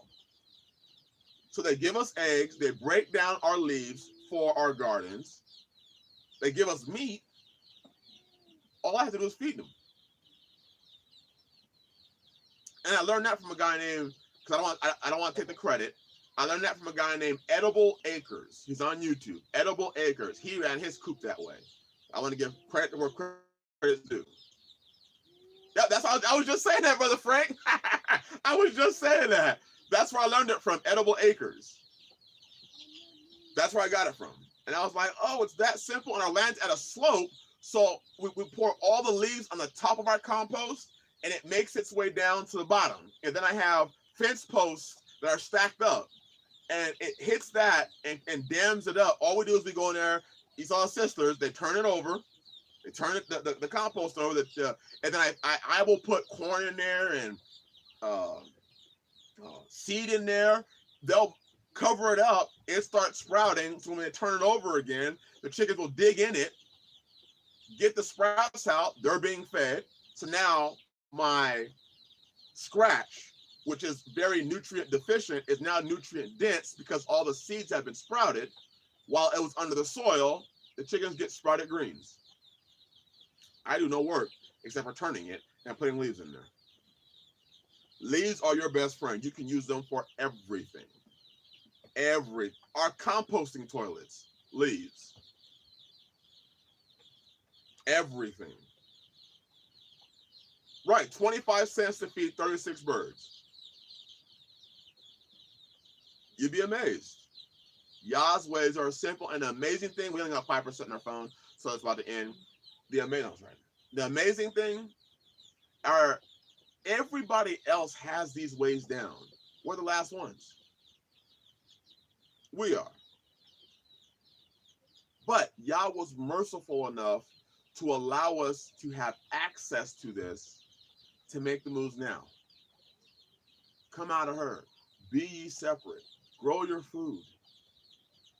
Live a simple life. Everything is an option. Yah's provided it to you already. This is the real knowledge we should have been acquiring. How to raise our families peaceably. So I have a lot of videos coming out, and I'm going to be pumping out, and I'm not doing long videos. I'm trying to avoid the long 20-minute videos. I'm going to keep my videos around 8 to 10 minutes long. Under 10 minutes. So that, and if I may be posting out multiple videos on a single day. So I hope that's not too much. But I want to get the information out because so many are trying to come out and want to come out. But it looks overwhelming, and let me tell you, it's not. It's not overwhelming. That's why I said this last video. Grow perennials. Once they get established, they're good. You may have to cover them up with some leaves, but you're good. We can make the moves now. We can do it. We can be in production, and then we can help each other. We can pass the information. We can pass the goods. Hey, I got extra carrots. You've got extra this. Let's switch. I'll give you some onions. You give me some carrots. You give me some this. You give me some that. We have our own economic system. Our own economic system. Healthy, vibrant, strong. A people. With that being said, yes, and land is going quick. Land, and I really believe we're getting to a time where people are going to have to start saying, listen, can I just move with you? Can I just move onto your property and join to what you're doing? Because I think the land is, out here it's getting expensive. It's getting expensive out here. So it comes down to how badly do you want it? Not want it your way. How badly do you want Yah's ways? Period. That's the question.